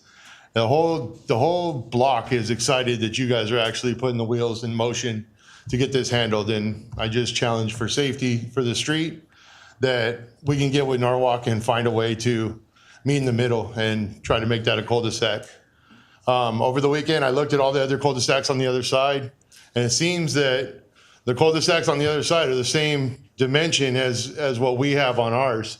The only downfall is we share a street with Norwalk. So I need you to stop, excuse me. Please refrain from using flash photography. Is disturbing for us on the dais. You may take photos, but not with flash. Thank you. Go ahead. she just asked you politely, bro. City Attorney, can you clarify the specific policy on that? If it's disturbing everyone up on the dais and flashing in everybody's eyes, it's difficult to conduct the meeting. Thank you, Mr. Ojeda. Proceed. So, I forgot where I was. Oh, I was looking at the other cul-de-sacs on the following streets. I understand that the issue is that we share the street with Norwalk. We have the Norwalk residents, and if we can find a way to convene a meeting between Downey and Norwalk and come together, it'd be great. I just challenge you guys for the safety of that. I know parking's a real big issue. Timothy Horn, if you can jump on with us, I appreciate it. So thank you guys for everything. I appreciate you, and most of you guys know our situation, but thank you. Thank you, Mr. Ojeda. And I did send you an email regarding the visit. I was tied up in a meeting, and I look forward to having you and your daughter up in the office very soon. Thank you. Thank you. Speaker number 3 may come up, please.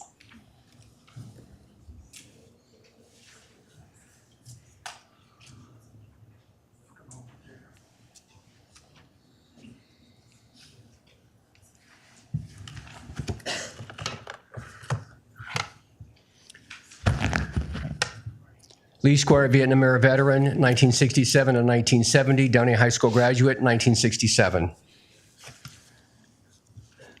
I have somewhat of some embarrassing news, but we have our saying that no man is to ever be left behind.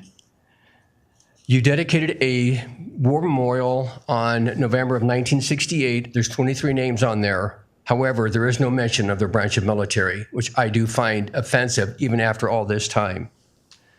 In memory of Craig E. Williams for his outstanding leadership to the youth in the city of Downey, Craig gave his life in the service of his country in Vietnam on March 6, 1969, 4 months after you dedicated that memorial. Dennis the Menace Park Teen Club and Downey Park and Recreation Department employees. I attended the Vietnam War Memorial Wall on Saturday, March the 25th at the City of Hawaiian Gardens. I went up and I asked for the 24th victim of Downey's Vietnam, and I found his name was Craig E. Williams. This is from panel 30 on that wall. I also made a display of the Purple Heart. After the wall was built, visitors began unexpectedly leaving items of remembrance. Purple Heart, a U.S. military decoration awarded to those wounded or killed in combat, is thought to be the first item left at the wall during the construction of the memorial. More than 400,000 items have been left since 1982. I would like something placed at Dennis the Menace Park, may not a wreath, but maybe a dozen red roses on behalf of your 24th victim of Vietnam. We owe him that much. Thank you very much. Thank you, Lee. Speaker number 5 may come up, please. Oh, speaker number 4. Okay.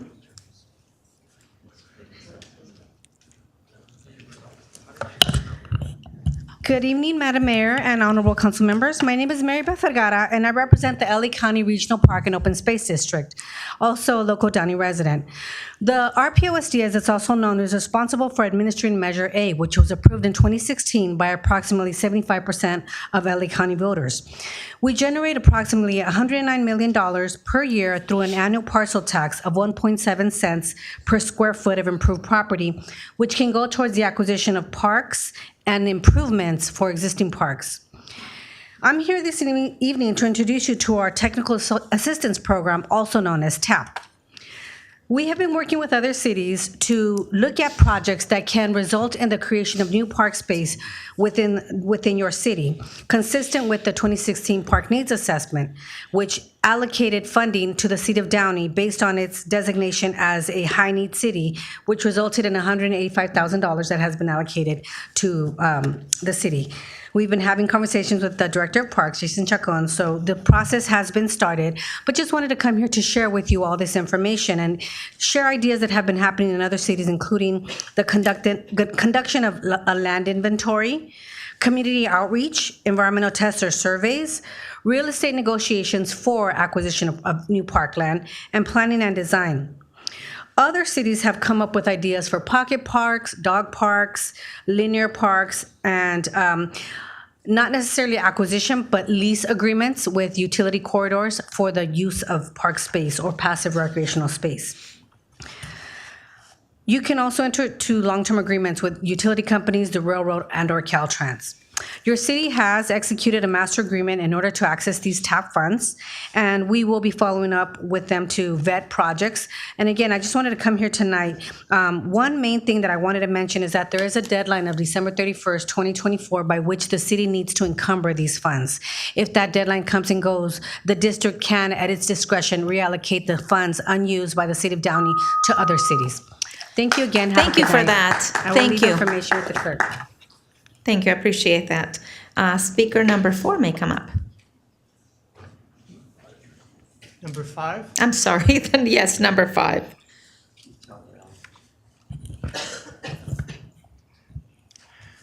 The Bible says the devil will be thrown into the lake of fire and tormented day and night forever and ever. But it also says sinners will be in the lake that burns with fire. And unfortunately, all have sinned. No matter what you've done, God still loves you. For God so loved the world that he gave his one and only Son, so that whoever believes in him will not perish, but have eternal life. The Bible says of Jesus, he came to his own, and those who were his own did not receive him. But as many as received him, to them he gave the right to become children of God, even to those who believe in his name. Receiving Christ involves confessing Jesus as Lord, believing God raised him from the dead, and calling on the name of the Lord. Only Jesus can save us. Would you like to receive Christ? You can with a simple prayer like this. Lord Jesus, I receive you as my Lord and Savior. Thank you for dying on the cross for my sins and saving my soul. Amen. That's as good as news can get.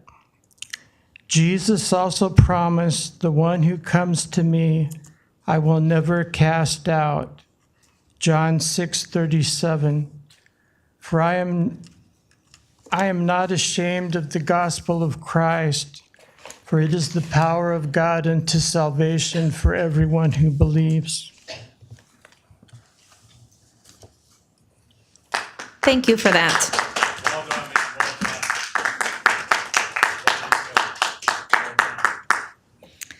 Thank you. Speaker number 6 may come up.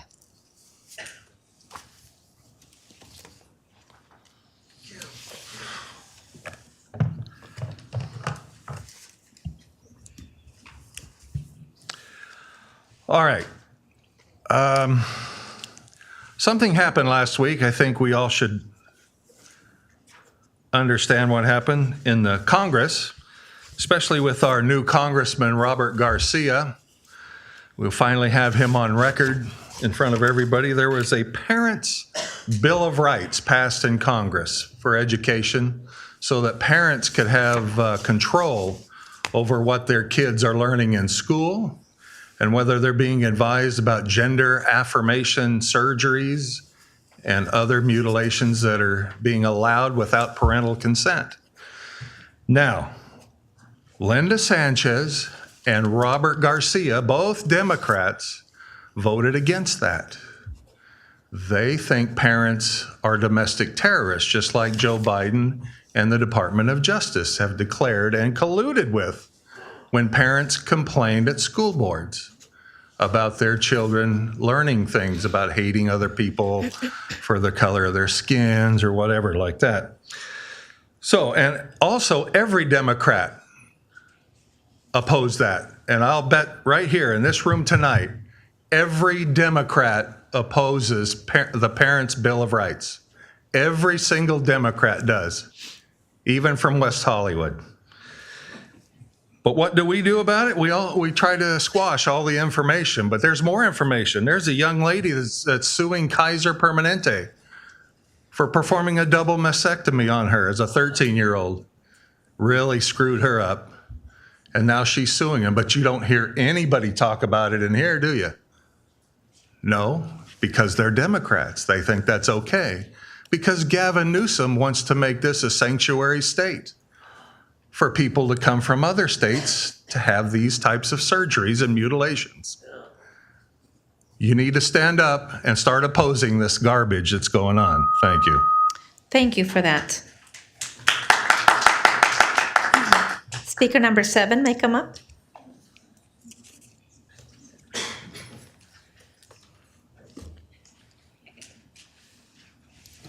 Hello.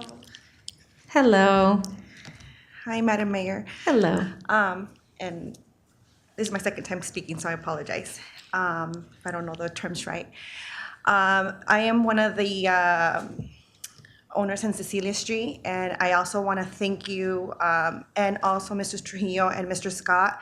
I know that we're going to get to know Mr. Bradley as well in regards to the cul-de-sac, but the street on Cecilia, which it continues to have a lot of cars that pass by really fast. And I just wanted to say, I'm not sure if you know where my house is at. I'm the last house to that curve. And recently, our kids wanted to go play outside. And as the moment I was gonna let them go and ride their bike, we hear that. So we decided not to. So she's one of my neighbor that likes to play with my kids. And it's just really sad that within our community, we cannot do that.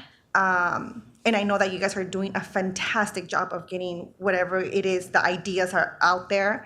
And I do want to thank you for that. And so I hope that my kids and like her can also come out and play without that fear that we hear the screeching noise of the tires and get inside. You know what I mean? So, but other than that, thank you so much. I'm very happy being a resident of Downey. I've been in Downey for 9 years and have not been more pleased to be in the city of Downey. So thank you. Thank you. Thank you for that.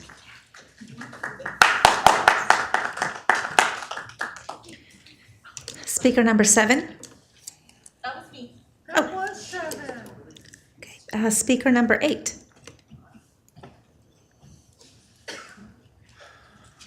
Mayor, council members, thank you. I'm a Norwalk resident of the Cecilia Street there, and I'm very happy to hear that Downey is willing to do their part to support a cul-de-sac. I've lived there for 35 years. I've seen it go from good to bad to the very worst. And it's, I've been fighting since last summer to get speed bumps. The city of Norwalk is against it. But the cul-de-sac will help that a lot to reduce the speeding. And it's 7 days a week, any time of the night, the day. And if we can't have our children play in the front yard because of, possibly getting injured or killed, there's something wrong there. It's a red flag. So I think that we need to have more police presence. I've spoken to Norwalk sheriffs, and I don't hold back any punches. I tell them, you guys are not here. Oh, don't worry, police will, Downey will patrol. Gone to Downey. Oh, don't worry, Norwalk will patrol, because that street is literally cut in half. So nobody wants to kind of step up and just patrol around there. A police presence, sheriff's presence will really help, I think, not only keep the speed down, but also predators, possible crime, burglaries, So I'm going to try to go to Norwalk now that I've heard that Downey is willing to, do a cul-de-sac, which I think is better than the speed bumps. So I hope they move forward. I hope you encourage them to get that cul-de-sac built because it'll make that street safe again. Thank you. Thank you Appreciate for it. that. Can we have?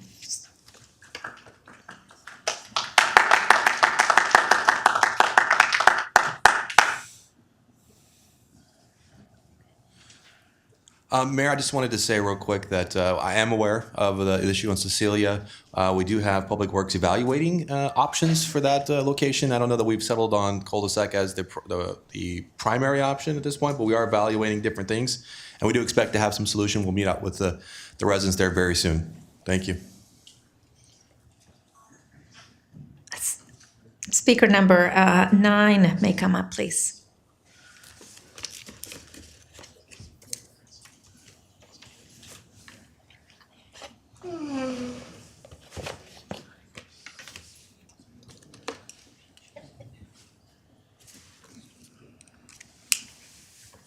Hi, can you hear me?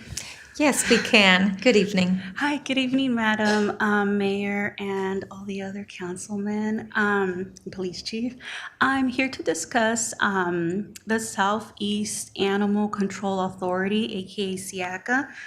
The reason I'm here is because SIACA SIACA's kind of infamous for being like a high kill shelter, but well, we don't know. I don't know if that's true because there's no disposition reports. Riverside has disposition reports. Orange County has them.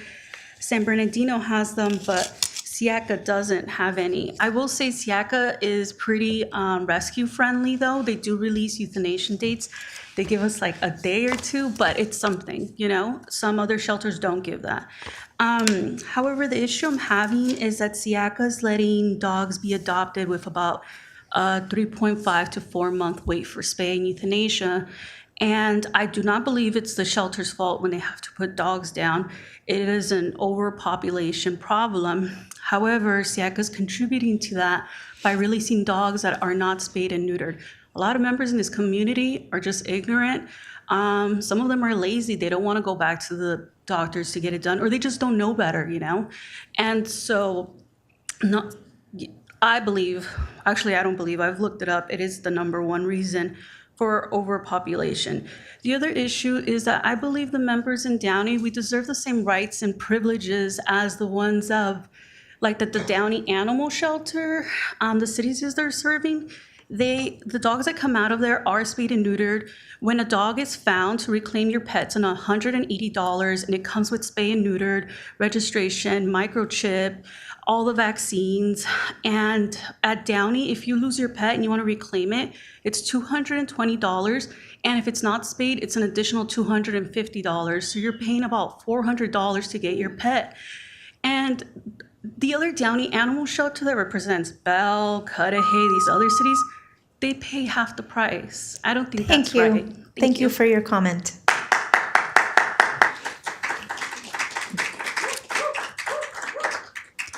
Next speaker, please. I think it's number 9, 10. We're back. Another Cecilia Street, well, same family. I bet you guys are tired of hearing from us, but I just wanted to say a quick thank you to everybody that's been involved so far. Police chief, fire chief, your guys' department's also involved. Public Works has been involved with this. So we can't thank you guys enough for being so attentive to this whole issue. We have more friends coming, so that's very exciting. Most of the council knows our situation individually as the Ojeda family, but we are going to stay in contact and hopefully continue to help push to help our neighbors. Just before the last council meeting, there was another quick swerving car around that street, so it's still happening, it's still a problem. But I just wanted to individually say thank you to all the departments that are really working hard on this. It's been overwhelmingly pleasing to the whole street. We are going to get with the, Mr. Trujillo because he wanted to come out with the mayor from Norwalk to speak to the residents as well. So we're trying, as residents, we're trying also our hardest, but we appreciate it, Mr. Bradley. We really appreciate you getting involved as quickly as you have as well. So one last thing, I just want to say to Madam Mayor, thank you so much for always acknowledging that Miranda is here. It has shown her how with respect and using kind words, how you can make progress and make change for your neighborhood. So this has been an amazing process for her. We've been coming since January. So this whole process, everybody that stays after to speak to her, she's more than ecstatic. She talks about it all the time. This is her favorite thing to do on every other Tuesday. So I just want to say thank you guys. There's even people we've met coming. So we just want to thank you guys immensely from the bottom of our hearts for everything you have done, not only for our street, but also for our daughter. So thank you. Thank you, Head of Family. And do know that I have spoken with the council members in the city of Norwalk as well about this issue. Okay, speaker number 11, Mr. Lacy.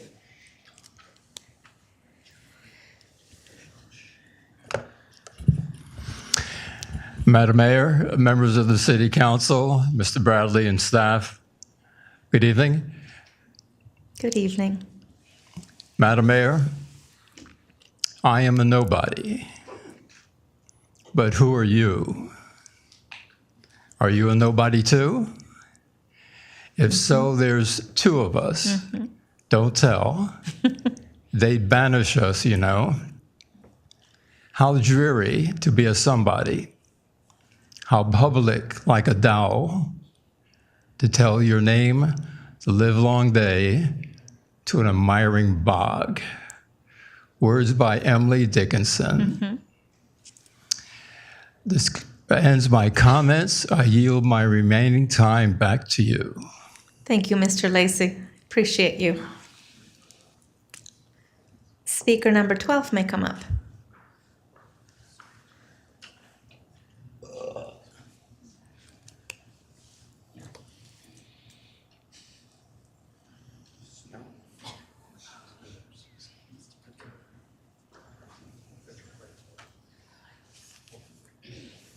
Okay, hi, good evening. Hi, good evening.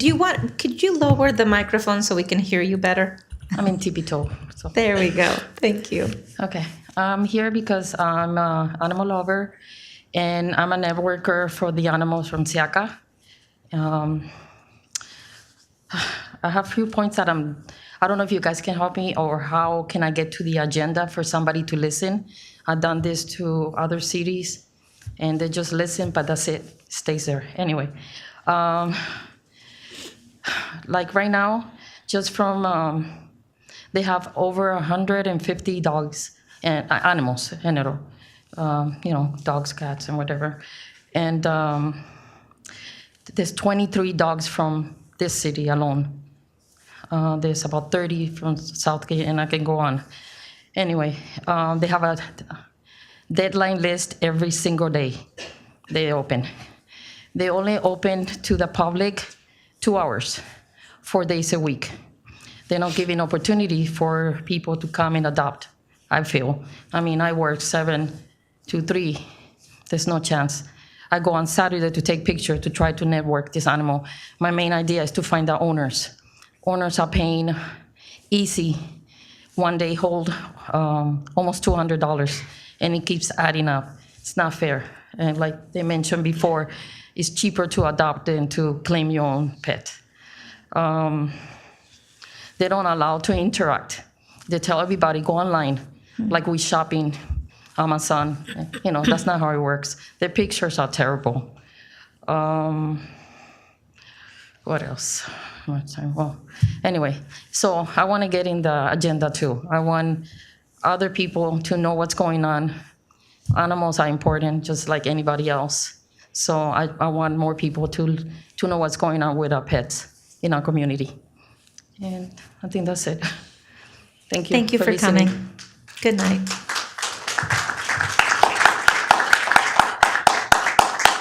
Speaker number 13 may come up.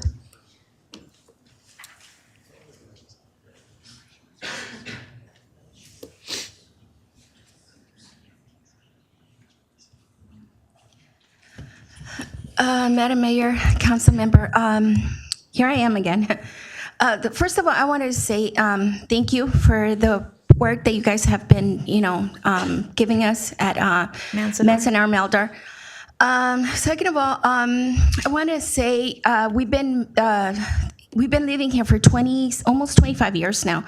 All my kids went to Downey schools, and they graduated, and now they're at university. They're getting ready to graduate. I've taught my kids throughout the process of, how important it is to give back to our community as far as, volunteering. When they were in high school, they won awards because of that. I myself was at the PTA for countless years. I have 4 kids.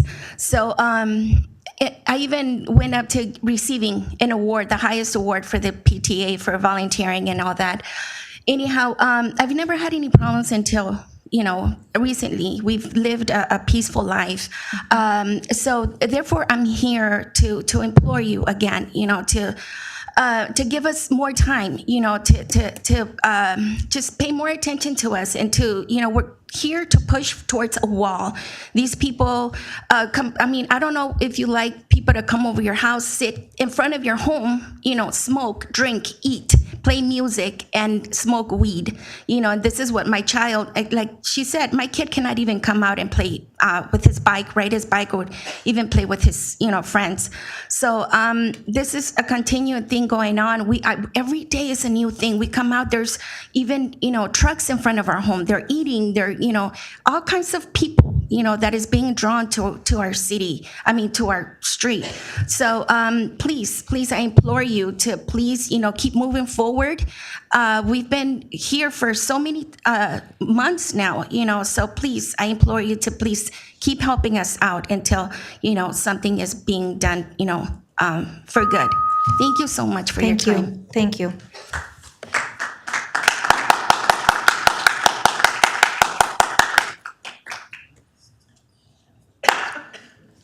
Just real quick, Mayor, similar to the Cecilia issue, I am aware of it. I've been getting up to speed on the issues. We are working on a solution there. There is a temporary barricade in place right now, and we are looking at a traffic study to evaluate options there as well. So we expect to have some options pretty soon. Hi, good evening. Speaker number 14, you may come up. Hi, good night. Sorry, once again, sorry about my English. But I want to tell you guys, last year I paid $14,000 in federal taxes. I don't know how much is going to the state and how much going to the city, but I think that thing gave me a right to ask you, and I'll be begging you guys to finish our problem in Melder Avenue. And I'm gonna lie, the little barrier is good, but now people are using our barrier as tables. Now they use it as tables, and it's not my fault that the city allowed a business without a parking, without a restroom.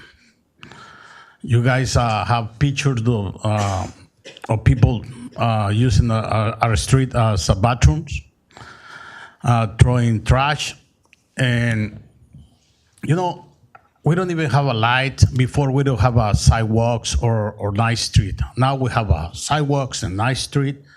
We still we don't have a light, but we were happy. And I want to be happy in my house. I want to enjoy my house. So please help us. Thank you. Thank you.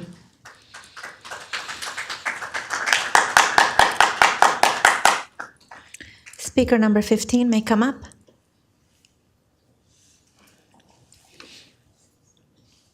I'm back. Glad to see you back. Okay. Sorry, I need to clear my throat for a little bit. Okay, there we go. Okay, hello everyone. I came here to speak because I represent Jesus, people, yep, including kids with disabilities and autism. And I just want to say, like Madam Mayor, that I appreciate what the barrier has been going through. But just like my parents said, the bear is a good thing, but it's still causing problems. I was able like to go outside like working out, and I see like no like jerks have been like calling me names anymore, like about my health and my weight, and I appreciate it a lot, seriously. And it's just, and I've also stand up for my neighbors as well. And of course, before I continue, I do want to say this to all of you, and that includes your governor as well, and its supporters. I see some terrors that's been happening in this world, especially with the Nashville shooting that happened. This proves me like all these politicians, and of course the people we trusted, especially the Democrats and the Republicans, are corrupted. Now, do I hate them? Do I hate them? No, because as the Bible once said, I would rather love people and leaders just like my Heavenly Father did. And of course, an advice to you all: stop listening to your leaders. Listen to your heart. It's like, stop listening to Newsom, stop listening to Trump, stop listening to Biden, and stop listening to Kamala Harris. That includes the Biden administration and including the Democratic Party and the Republican Party as well. Follow your hearts. Follow Jesus Christ. He is the true leader, the Lord and our Savior. And don't follow the lies of enemies. Jesus loves you all, and let Jesus conquer our fears. Thank you. Thank you for that. Speaker number 15 may come up. Oh, that was 15. Thank you. Speaker number 16. Okay, Here you are. so I just came from Whittier, where the mayor over there gives everyone, even though there were a ton of people, all the time. But here in Downey, of course, we have an authoritarian mayor that doesn't want to listen to the people, hence she cuts everyone's time. They didn't do that in Whittier or in LA City. Why do they do that here? It's because, let's pick up on what some people have been saying, it's because it's like terrorism. This is terrorism. This is a deprivation of our rights, and that's because, yes, our leaders are in fact terrorists. Not this mayor. Let's look at the president. The president, for anyone who hasn't heard, because the corporate media hasn't been obviously told us, the president blew up a pipeline over there next to Russia and Germany. Why? Because he wanted to give the profits from that natural gas from Russia to the corporations here. He wanted, that corruption instead of the Russian corruption.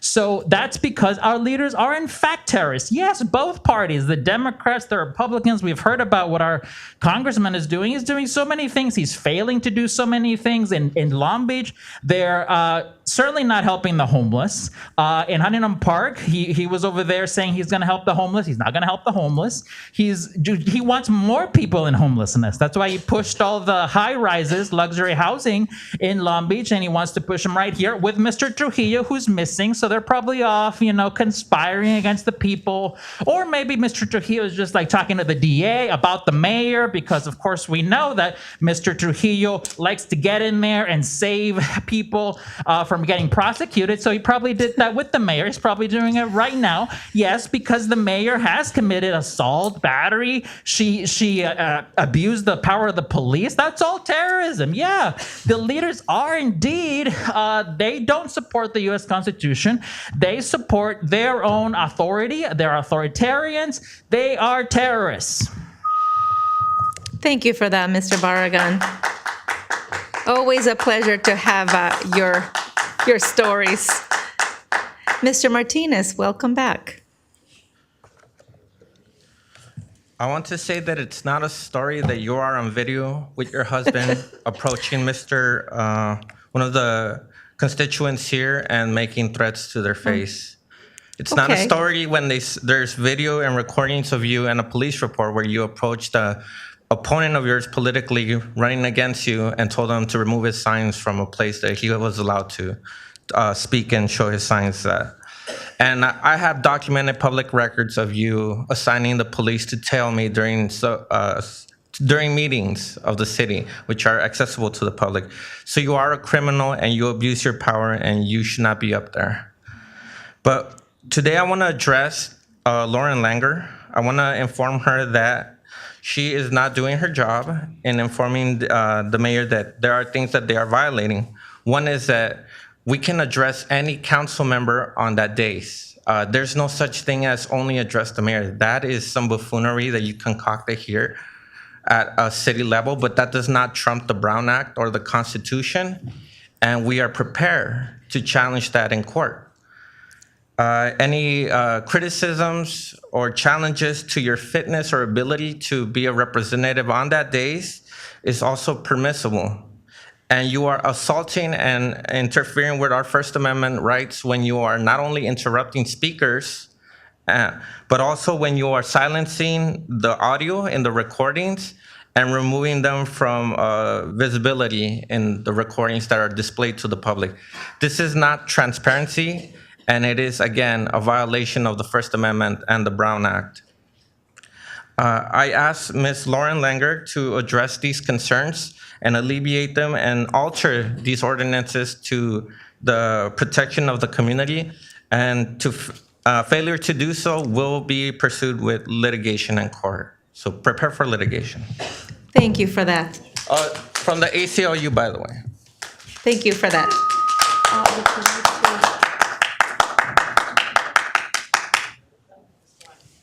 Okay, I will, no further speakers. I will make a motion to close public comment. Can I get a second?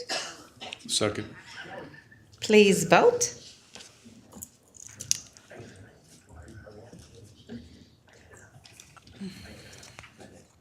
One moment, Mayor. Okay.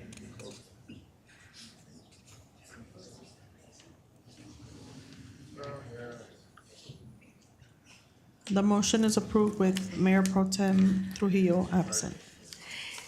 Thank you. Now is the time for consent calendar items. Are there any council members that would like to remove or abstain from an item?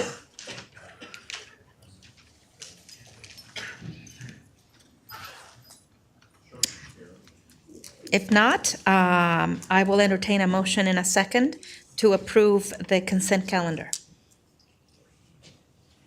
I'll make a motion to approve. I second. Thank you. Please vote.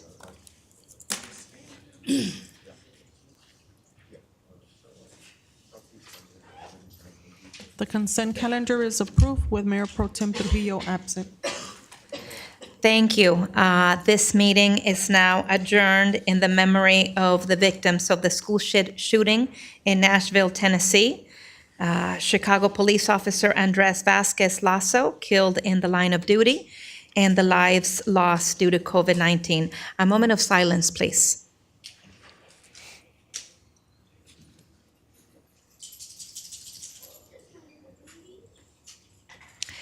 Thank you. This meeting is adjourned at 8:38.